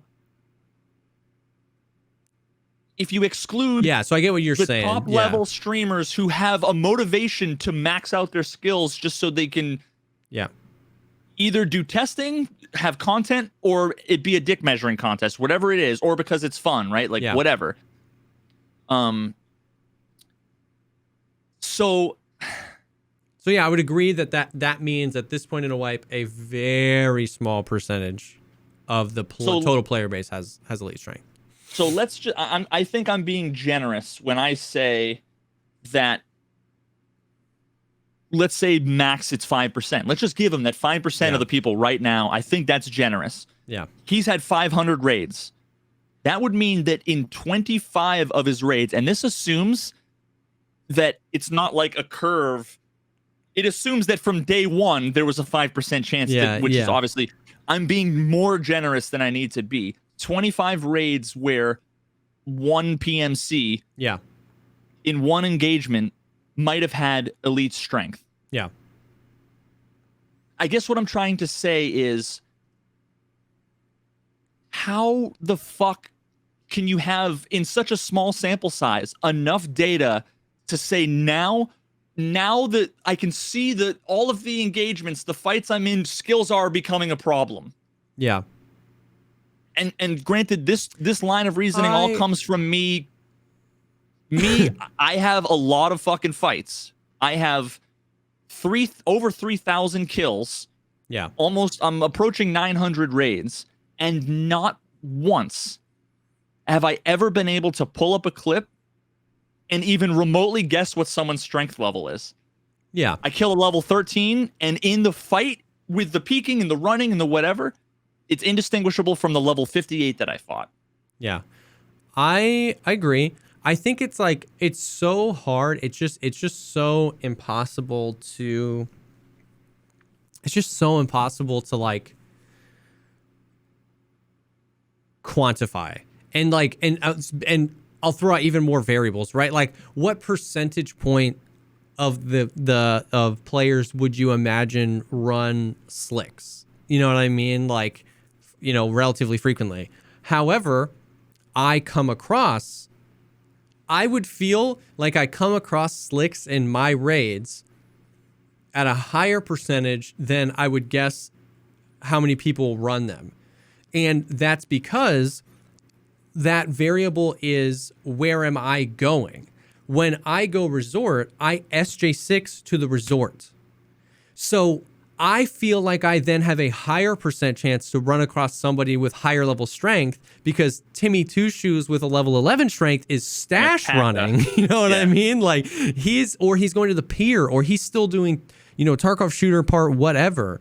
So like, if you are a labs main, if you are a reserve main, or if you're like a shoreline resort main, it's impossible to quantify what time of day are you, where are you in the world, how many people are playing, where are you going, how many chads go there, did you run into a raid, you got a raid where it was all questers, you got a raid where it was all chads, you know what I mean? Like, the other day we played Shoreline for 3 hours and I got like 6 hex grids in that throughout PvP.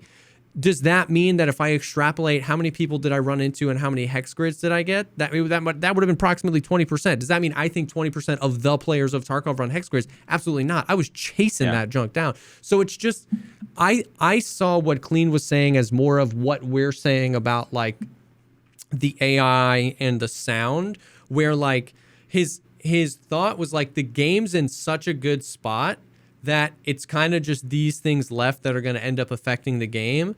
And like, I think 2, 3, 4 months from now, when we start talking about wipe again, once again, a completely unquantifiable thing by us, how many of the casuals taper off to play other games, which means that's going to just continue to increase the percent chance of coming across somebody with higher level strength. It's going to be later in the wipe. And then that it's not necessarily, at least the way I take it, I don't know, McLean might disagree with me. The way I take it is that it's when it's all these things combined. You know what I mean? It's like you could probably put up a decent defense of any one of the skills, but you know what I mean? When it's like when you run 25% faster, 35% farther, here farther, jump higher, do this, can search faster, can potentially search instantly. You know what I mean? If I kill you, Raid Backpack Man, and I'm level 20, it's going to take me like 42 seconds to search your Raid Backpack if it's full. And if there are third parties running, like they're going to find me. If I've got max attention, I just go search, boop, and then I just take what I want and I leave. Yeah. It's like when you combine all that, I can see how the skill system feels like it needs to be reworked. So I agree with a lot of what you said there. Yeah. But to go back to what you originally said about how it's so hard to quantify. Yeah. That was my point. Yeah. I'm not the one quantifying. There are people who are saying it's a problem because I run into it. Yeah. Because I experience it, and it's my supposition here that it's so minuscule that you couldn't, and that it's in your head. Yeah. Or not my supposition. It's my hypothesis. Yeah. That, so, I mean, if you, so Tower, the fucking, sniper, ballistics, elite, whatever. Yeah. He compared the speed differences, did the math. We're talking the difference between 5.8 meters per second and 7 meters per second. So you mean to tell me that 1.2 meters per second, we're not talking about getting to, fucking 226 before somebody else. Yeah. We're talking about like a 1v1 fight. Yeah. I mean, Clean explicitly said it puts people at a different tier, like from a competitive level. Yeah. So, I mean, to me, I can only interpret that how I can interpret it.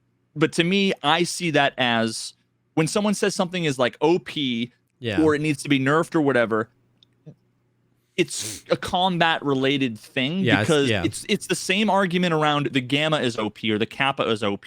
That used to be the thing where everybody's like, you get a benefit, it's convenient, it's good for you, and it's significant. Yeah. It's 2 more Bitcoin that you can fit right, whatever. But it's not gonna win you a fight. Yeah.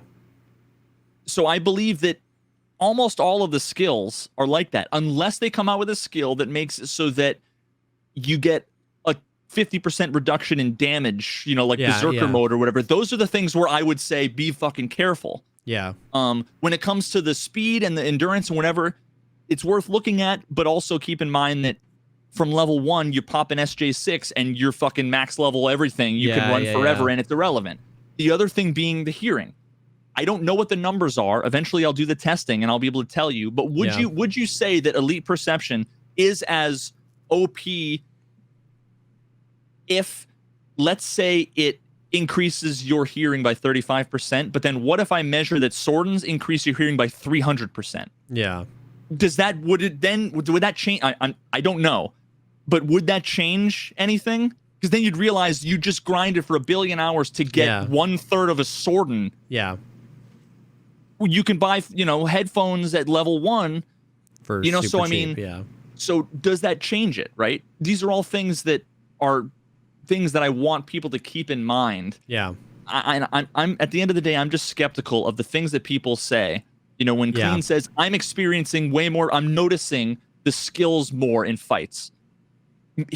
It's entirely possible that because he's got more time, more experience, he might be more perceptive, like IRL. It's I'm open to that being a possibility.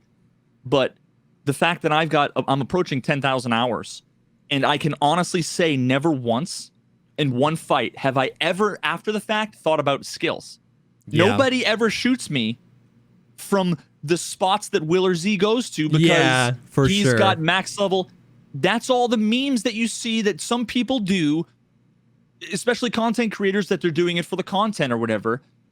When people say you can jump high and it's broken because think of all the spots you can get up. Well, then if that was a problem, like what I'm saying is if it was a problem, don't you expect that after 10,000 hours, I would have seen at least one case of it? Yeah.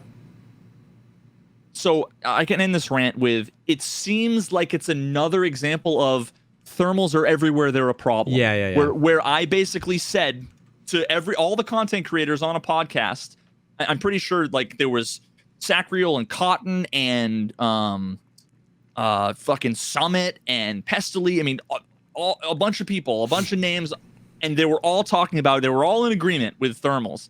I think Sacriel was the only one that agreed with me, but like he didn't say anything. It was mostly like Twitter DMs at the time, like LOL, you know, whatever.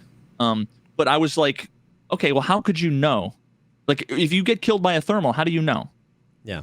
And nobody had an answer for me. Yeah. Because the truth of the matter is they don't know. They just assumed because they were getting shot at from somewhere that they assumed that they couldn't be seen. Yeah.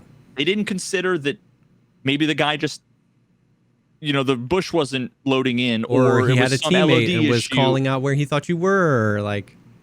So yeah, like the fact that I ask those questions and I get so much shit from people so often, it's like people need to stop. When people say I'm not saying you're wrong, but I would love for you to show me what information you have that I don't. And yes, if that's not an acceptable answer, that's not a good thing. That's a giant red flag.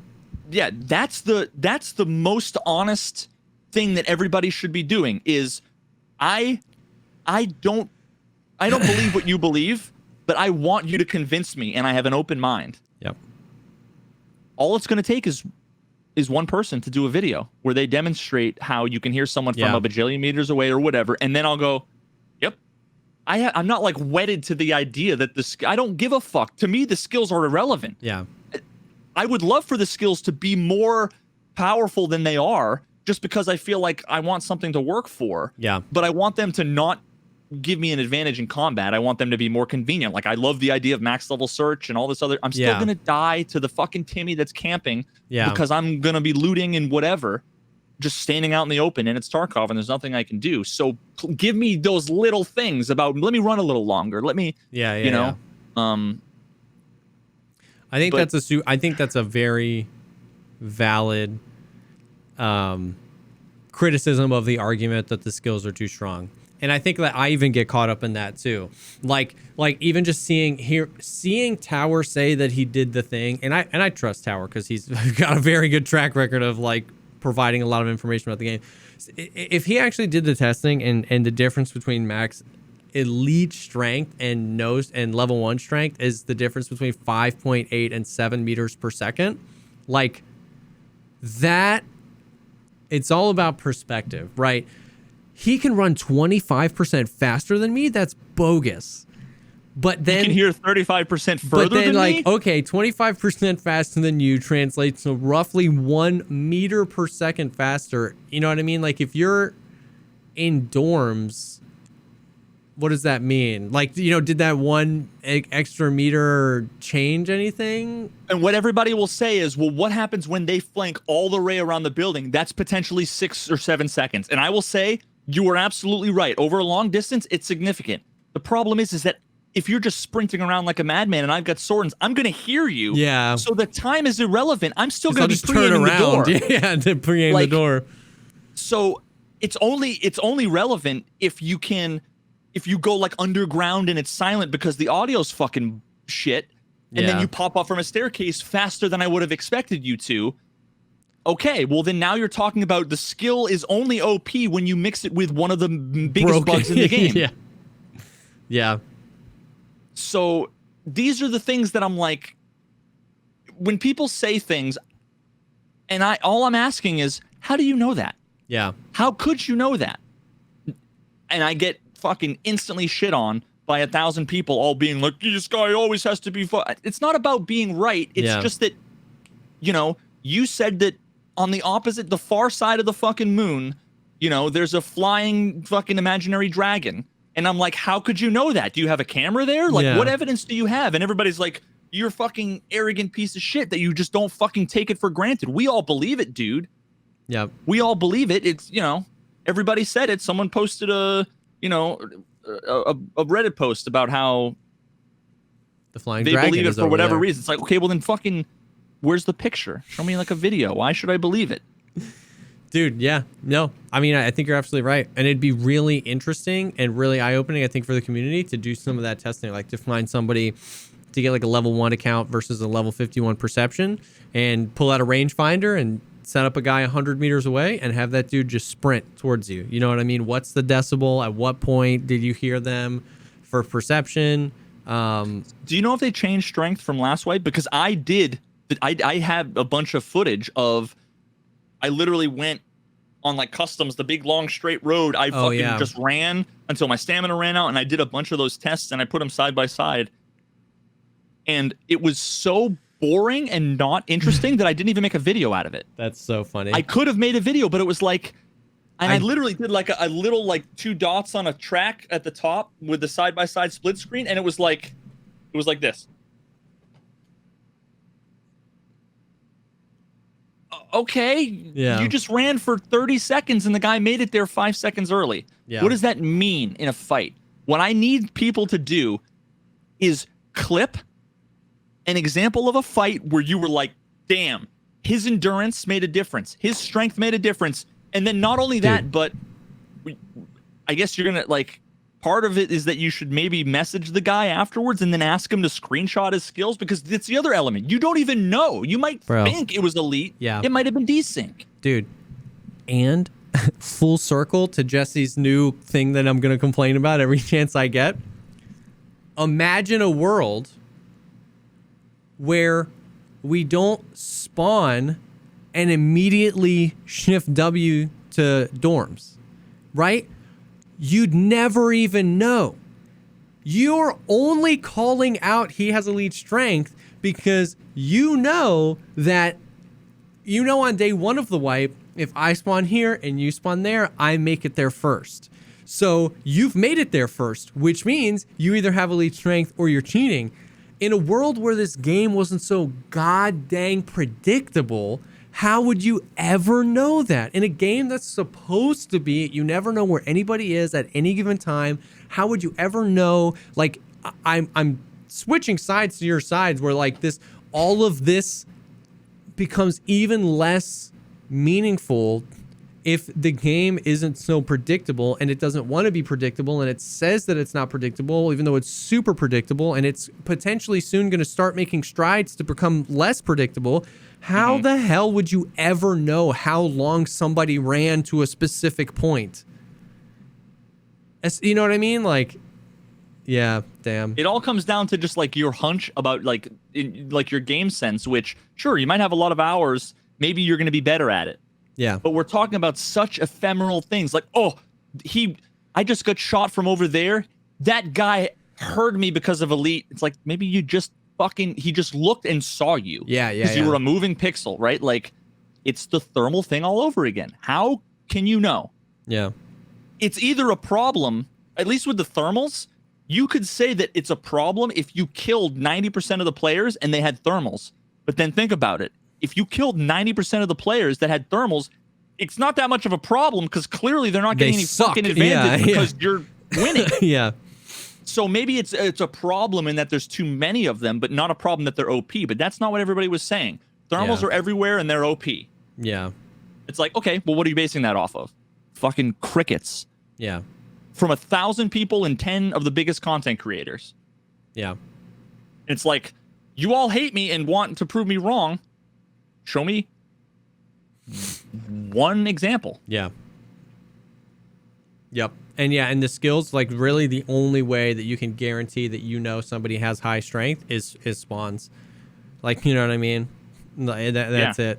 Like, to your point, like there's almost no way possible in combat. You know what I mean? If you're in woods, if you're just out at the lumber mill, if you're in the resort, you know what I mean? There's almost no way to be like, oh, that guy's got elite strength and endurance. The only way you know on Shoreline is when you get God spawn And before you're in the resort, you hear dun, dun, dun, dun, dun, dun on wood, and you're like, how is that guy there? He has to have high level strength and or stimmed. And in that case, stims and spawns are 90% of the result. It wasn't even necessarily the strength or the endurance. And at that point, the strength and the endurance rarely affect the outcome of the fight. Because like if you both get in, like it's once again, it's one of those mental things where people think I should have been here first. I'm not here first, so I'm at the disadvantage. And it's like not necessarily sometimes, right? If the guy had 51 strength and endurance and SJ6 and 3TBG'd and got it there first and laid prone at the door, yes, he was at the advantage. But if he came in and is in 110 looting, looking for a LEDX, you're not at a disadvantage. You're just not the first one there. You know what I mean? Like, if he's looting and doesn't know that you're there, then just go fight him. You know what I mean? Like, yeah. So, I'm not saying, yeah. What I'm saying is that it's the most egregious.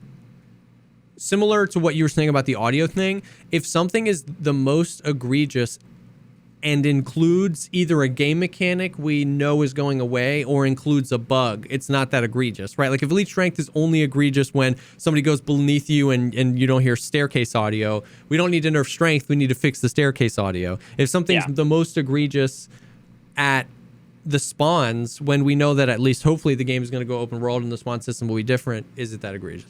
I get it. I really do see both sides. I've been the skills are OP and these need to be changed. I've been that guy before in the past, and I get it, and I'd love to see. But at the end of the day, even though I lean that way, I'm totally in your boat where it's like I'd love to just see the video. Show me the how perception changes, because then I might be like, oh dang, I've been blaming a lot of this on this, and it doesn't mean anything. Like, yeah, I don't want everybody saying nerf the skill, nerf this skill, change this skill, and having Nikita go through all the cycles around convincing the fucking design guys to go through whatever and then changing it based on a feeling. Yeah. Right? Like, first you need to get the data, then you need to come to a conclusion about the data, then it's your subjective opinion about like what should be done. Yeah. Here's the advantage you get. It's either significant, a little bit, or not at all, or whatever. What do we want? Do we want it to be significant? Okay, then you can work from there, right? But we don't have any fucking data. It's just all people's feelings about stuff. Yeah, so that's that. Now, one really super quick thing. It is really interesting, though, how I think in both cases, maybe not in Clean's, but I know in Tweak's response, I was going to do a reaction video, and then I changed my mind, and then Tweak did a reaction, and I'm like, I want to do a reaction to Tweak's reaction to Clean. But it was interesting how there were two different things being said. One was the skills are OP and they have too much of an impact on the game for whatever reason. And then later went on to say how so many of the skills are fucking pointless and there's like no reason to even level them up. Yeah. What my brain hears when I hear that is I want this skill to be buffed to the point where it makes a fucking difference to the gameplay. These things are a problem because they make a difference to the gameplay. It's like, which one is it? Yeah. At that point, the discussion needs to then pivot to what kind of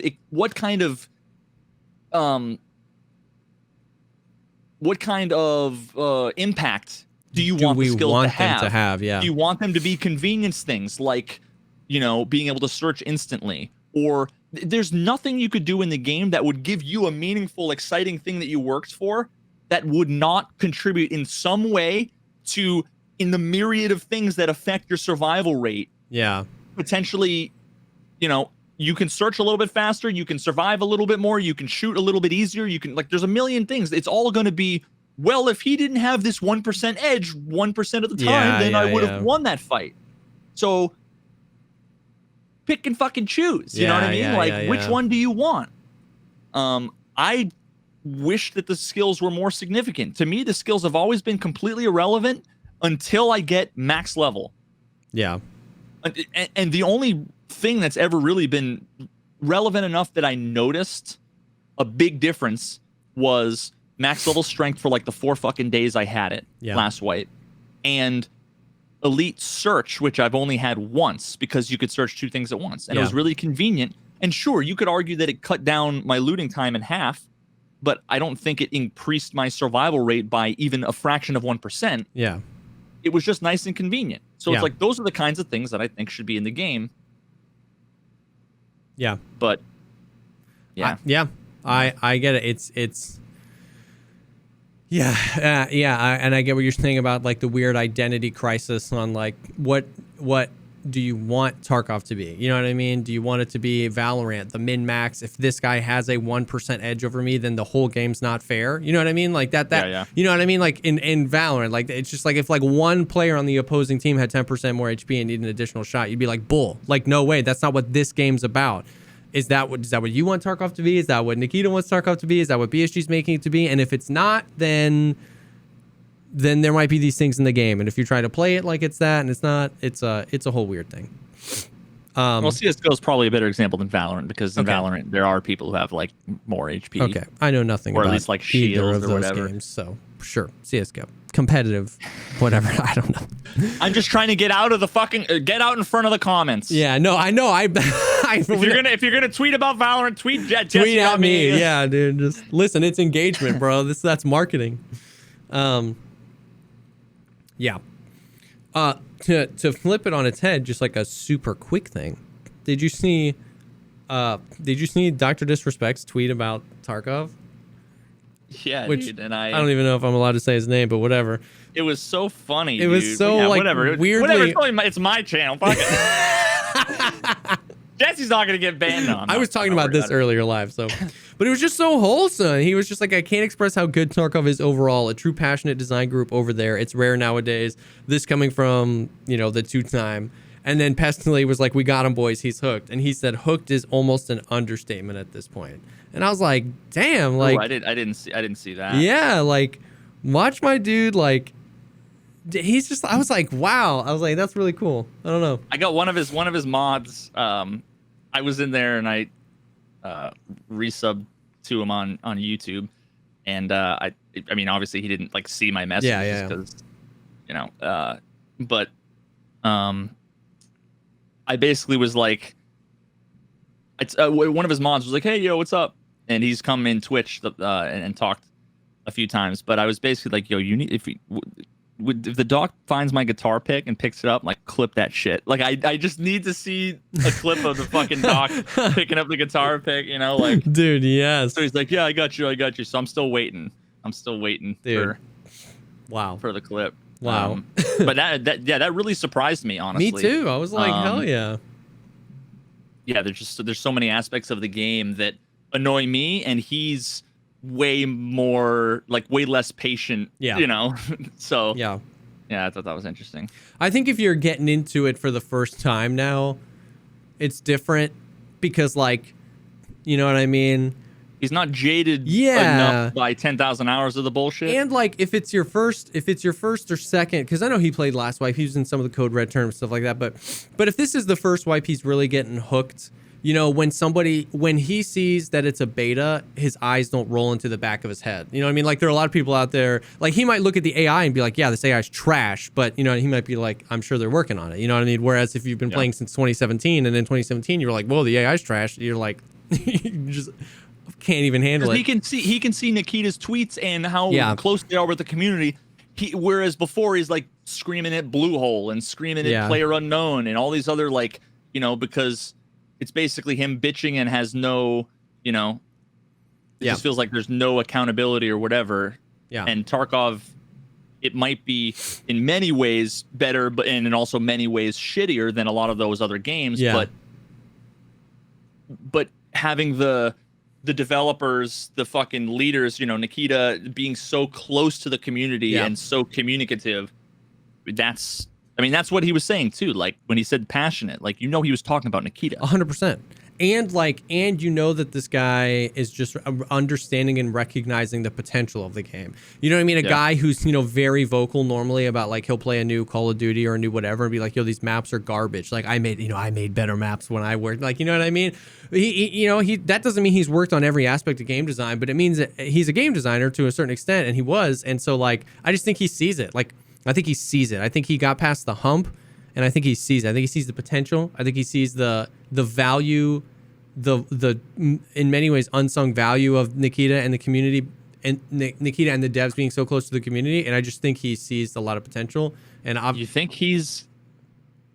No, sorry. Go on. And I was just gonna say, and over the next 12 to 18 months, I think Tarkov's really either gonna show the world that it's gonna live up to that potential or not.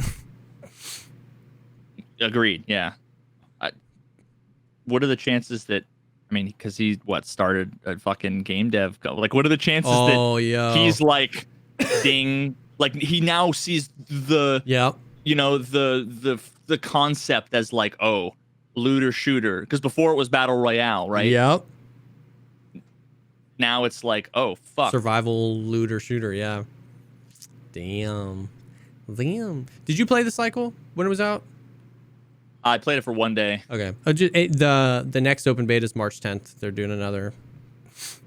And I'm just interested to see. I'll probably give it a try. Yeah, I'm interested. Like, I was talking to geeks about this today. I'm interested because I am so involved in Tarkov, and Tarkov is open development, right? We can all play the game at any time, and they're developing on it.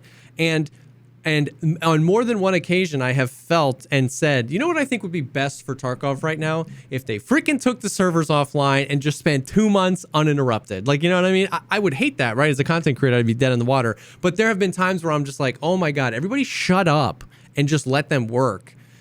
I'm just so interested that they chose to do it that way, because like during the beta test in the original one, the resounding thing from the content creator community was like, yo, can we just keep this beta open? Just patch it as we go. And they were like, no. So I'm just interested to see, like, I liked the game. It wasn't like the best game in the world, but I liked the game. Watch it comes out and it's dog shit. Yeah, that would suck. But I liked the game 2 months ago when it was in beta. So I'm interested to see them do another beta where they were just able to work on the game, polish it up. And then I think it's supposed to launch next or later this year or something like that. I don't know. So I think the reason why the cycle, it has potential. I'll have to play it again and see where it is, but it's similar to, now that I've played Tarkov, I recognize when you play like Insurgency or like a Call of Duty game, you can basically just jump in, run around, kill people, and not get into the nitty gritty of all of the details and min-maxing, and you're not like missing out on, like, you didn't pick up the random piece of junk that arbitrarily is worth a bajillion. Like, those, getting into a game like that would stress me the fuck out, because I feel like I couldn't just jump in and play casually. Like, if I'm not min-maxing a game like that has like a progression and like an economy and whatever, then I'm like wasting my time in a way. So I'm almost like, I don't feel like getting in and learning one of those games, so I'm just not going to bother. You know? Whereas with, like I said, Insurgency, I can jump in at any time, put a red dot on a gun and play.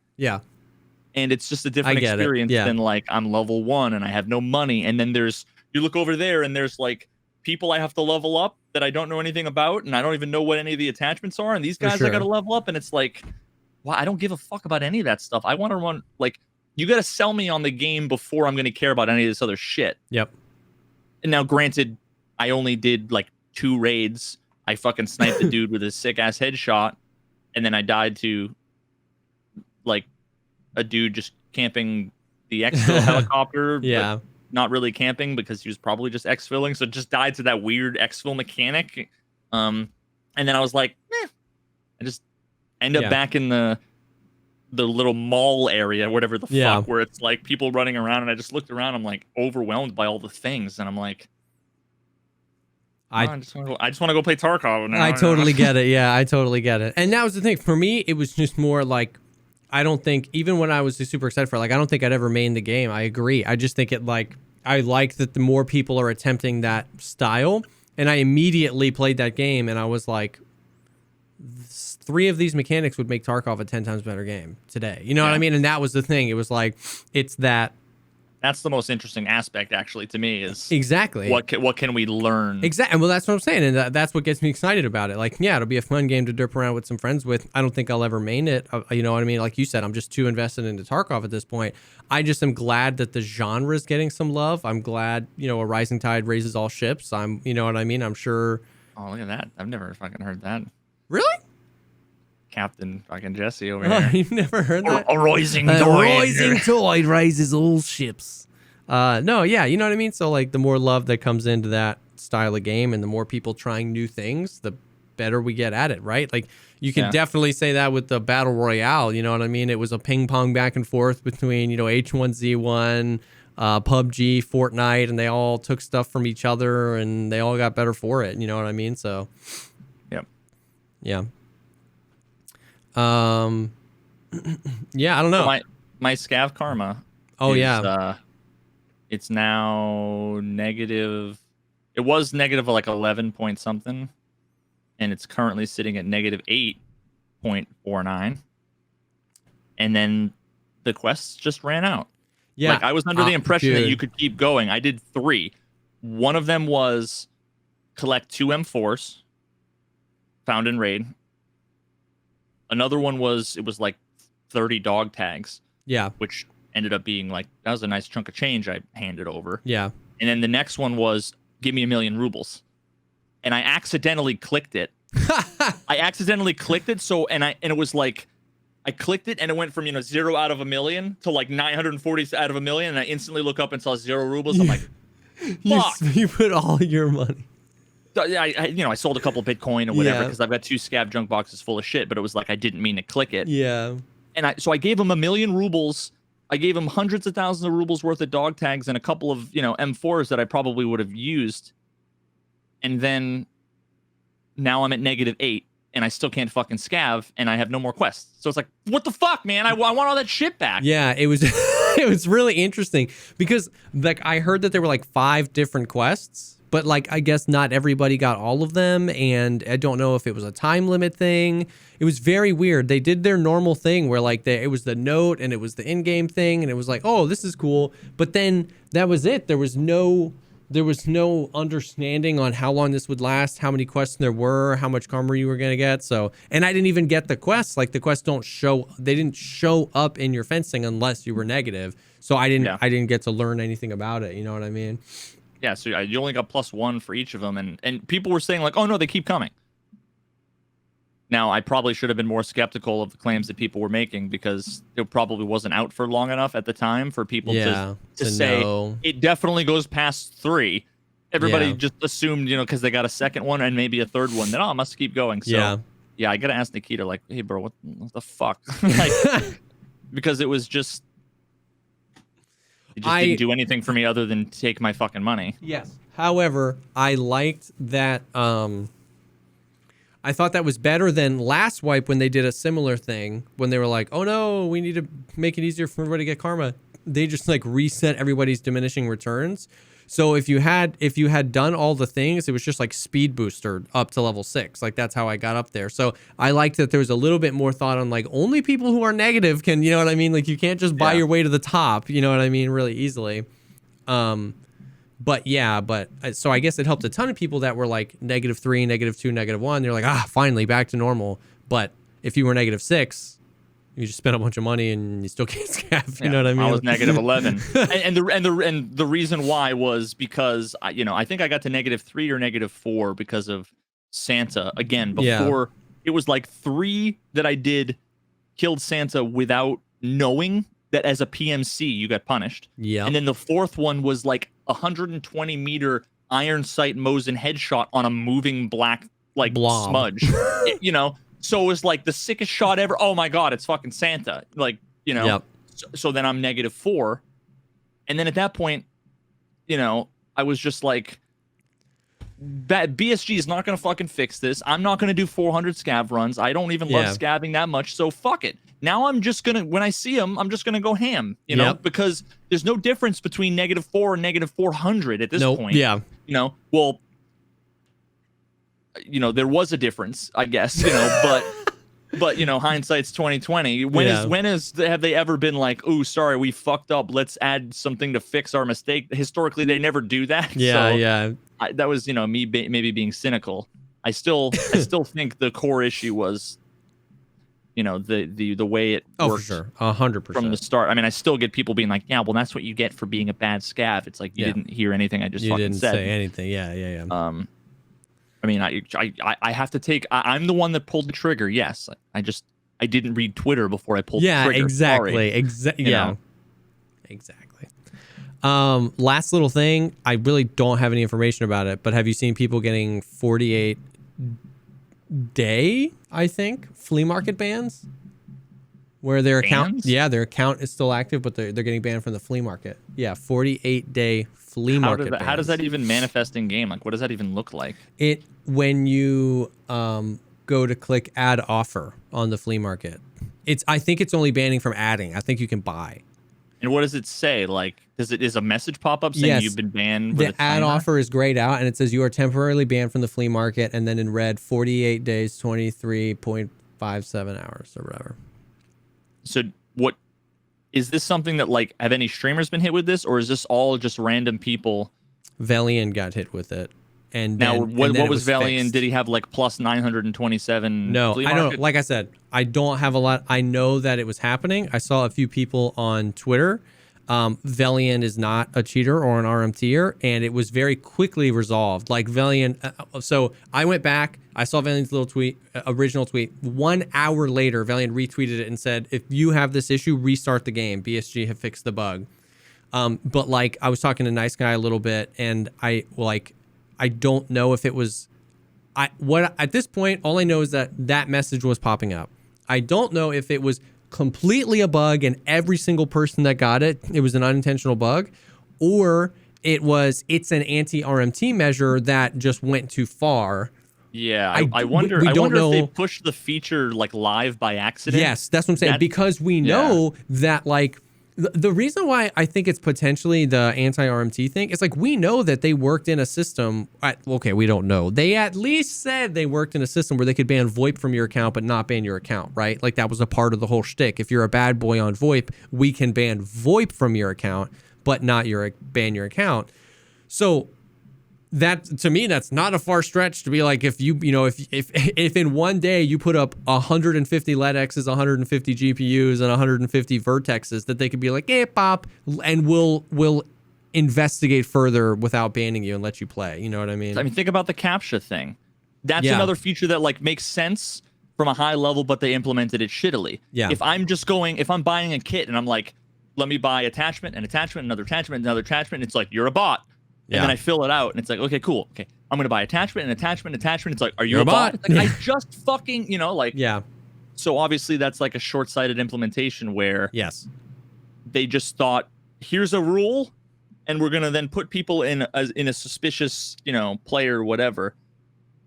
It was a dumb rule. They didn't think about the kind of meta issue. Yeah. Anyway. So I have no idea what how it's going to progress. If it's something that like some people still have or whatever, but it was just weird. It popped up today. People started saying it. It's interesting. Well, but I think that's it. Other than that, that's about everything. Yeah. I'm like out of breath. I think I had a lot of ranting today. Sorry about that. No, dude, it's good. It's good. None of it was complaining ranting. It was passionate ranting. Yeah, no, for real. The 100%, dude. We're just I was looking back through what we talked about, the skills, the Steam audio. This is stuff that like I mean, dude, the Steam audio is like a really important piece of this puzzle. You know what I mean? Like we want it, we want more of it so bad. And if people have a bad understanding of it, you know what I mean? Like if hundreds of thousands of people are just convinced that this ethereal Steam audio is broken and they put in some dope new modules and make it better, you know what I mean? I don't know. I'm so interested. Oh, I would just pay so much money to peek behind the curtain and just like, what does Nikita mean when he says that? You know what I mean? If when Nikita says that 95% of his Reddit comments were on audio, what does that make him think? And then when he tweets that it's being addressed, I just want to know so badly what that means. Like, are you implementing better? Are you implementing more Steam audio modules? Are you getting to the things unrelated to Steam audio, like like we said, the staircase? Like that's not a Steam audio thing. That's just like a thing that's broken, and you can keep putting Steam audio on top of that. But if it's gonna keep, it's like, I just want to know what's going on back there. So from what I know, at least from talking to Nikita, I think that they are working and have been working, especially after the update to Unity. Yeah. Been working on implementing the rest of Steam Audio. My understanding is that the rest of Steam Audio, especially from like the Unity, because I've been doing a bunch of testing with Unity and Steam Audio. I literally have been learning a little bit. I saw that thing you tweeted. That was so cool. I implemented a little environment where I had multiple audio sources and I had Steam Audio and I messed with all of the occlusion and transmission and the reflection and all that shit, including HRTF. And I was able to reproduce a bunch of Tarkov bugs and do a whole bunch of other shit. I learned a bunch from it. It was super fun. And but like when they implement the next bit of Steam Audio, they can. This is a way oversimplification, but in terms of functionality, they can just Control A, delete Tarkov's base audio. Gotcha. Because Tarkov's base audio is the ambient sounds, the reflections, reverberations, occlusion, transmission, all of that stuff. That's all hacked together, their own bespoke version. Steam Audio will just handle that. So we got the icing before we got the cake. You know what I mean? We got a little bit of Steam Audio placed on top. We got a little bit of icing, good icing placed on top of our poop cake, as we said in a previous analogy. But the next iteration is let's switch out the cake for a new cake and then put that icing back on. The metaphor I explained the other day on stream is I had pulled out my fucking guitar and I'm like, this is Tarkov's audio, and I played the guitar, and then I kicked on an effects pedal and I said, this is HRTF. This is binaural audio, Steam Audio as it is today. Yeah. And then I jiggled the fucking cable and it was going and cutting in and out. And that's Tarkov's existing audio is the guitar. It cutting in and out is the fucking broken staircases. Everybody's looking at the pedal and blaming the pedal when it's the fucking audio jack. Yeah. What the rest of Steam Audio is throw the guitar out and get a nicer guitar. Yeah. So then it's irrelevant. Yeah. So yeah. Oh, please. Oh my God, Tarkov would be so amazing. So yeah, Guitarkov, yeah. Dude. Guitarkov is my in-game name for like a year. Oh yeah, that's right. That's right. I gotta change my thing though. I've been Nikita on call for too long. Bro. Oh, I don't want to get into it. I just think the streamer mode is so backwards. It's mind blowing. Yeah, it's fucking stupid. So stupid. Anyways, well, cool. Thank you guys for hanging with us. This will be live on all of the platforms early next week. We're throwing out some stuff on the back end, potentially getting some guests on soon, which is pretty cool. Tarkov's in a pretty cool spot. I was watching some Nice Guy videos saying that, and Nikita was talking about how they want to do a Tarkov TV live soon, which is always great. I'm assuming that they just want to talk about some optimizations and what's coming for the rest of the year. So good things, man. Good things coming. Tarkov's in a cool spot. It's fun. But there's, plenty of us grumpy old men, plenty of things for us grumpy old men to complain about, which is great. So, thanks for hanging. Thanks for being here. And as always, we will see y'all on the next one. Peace.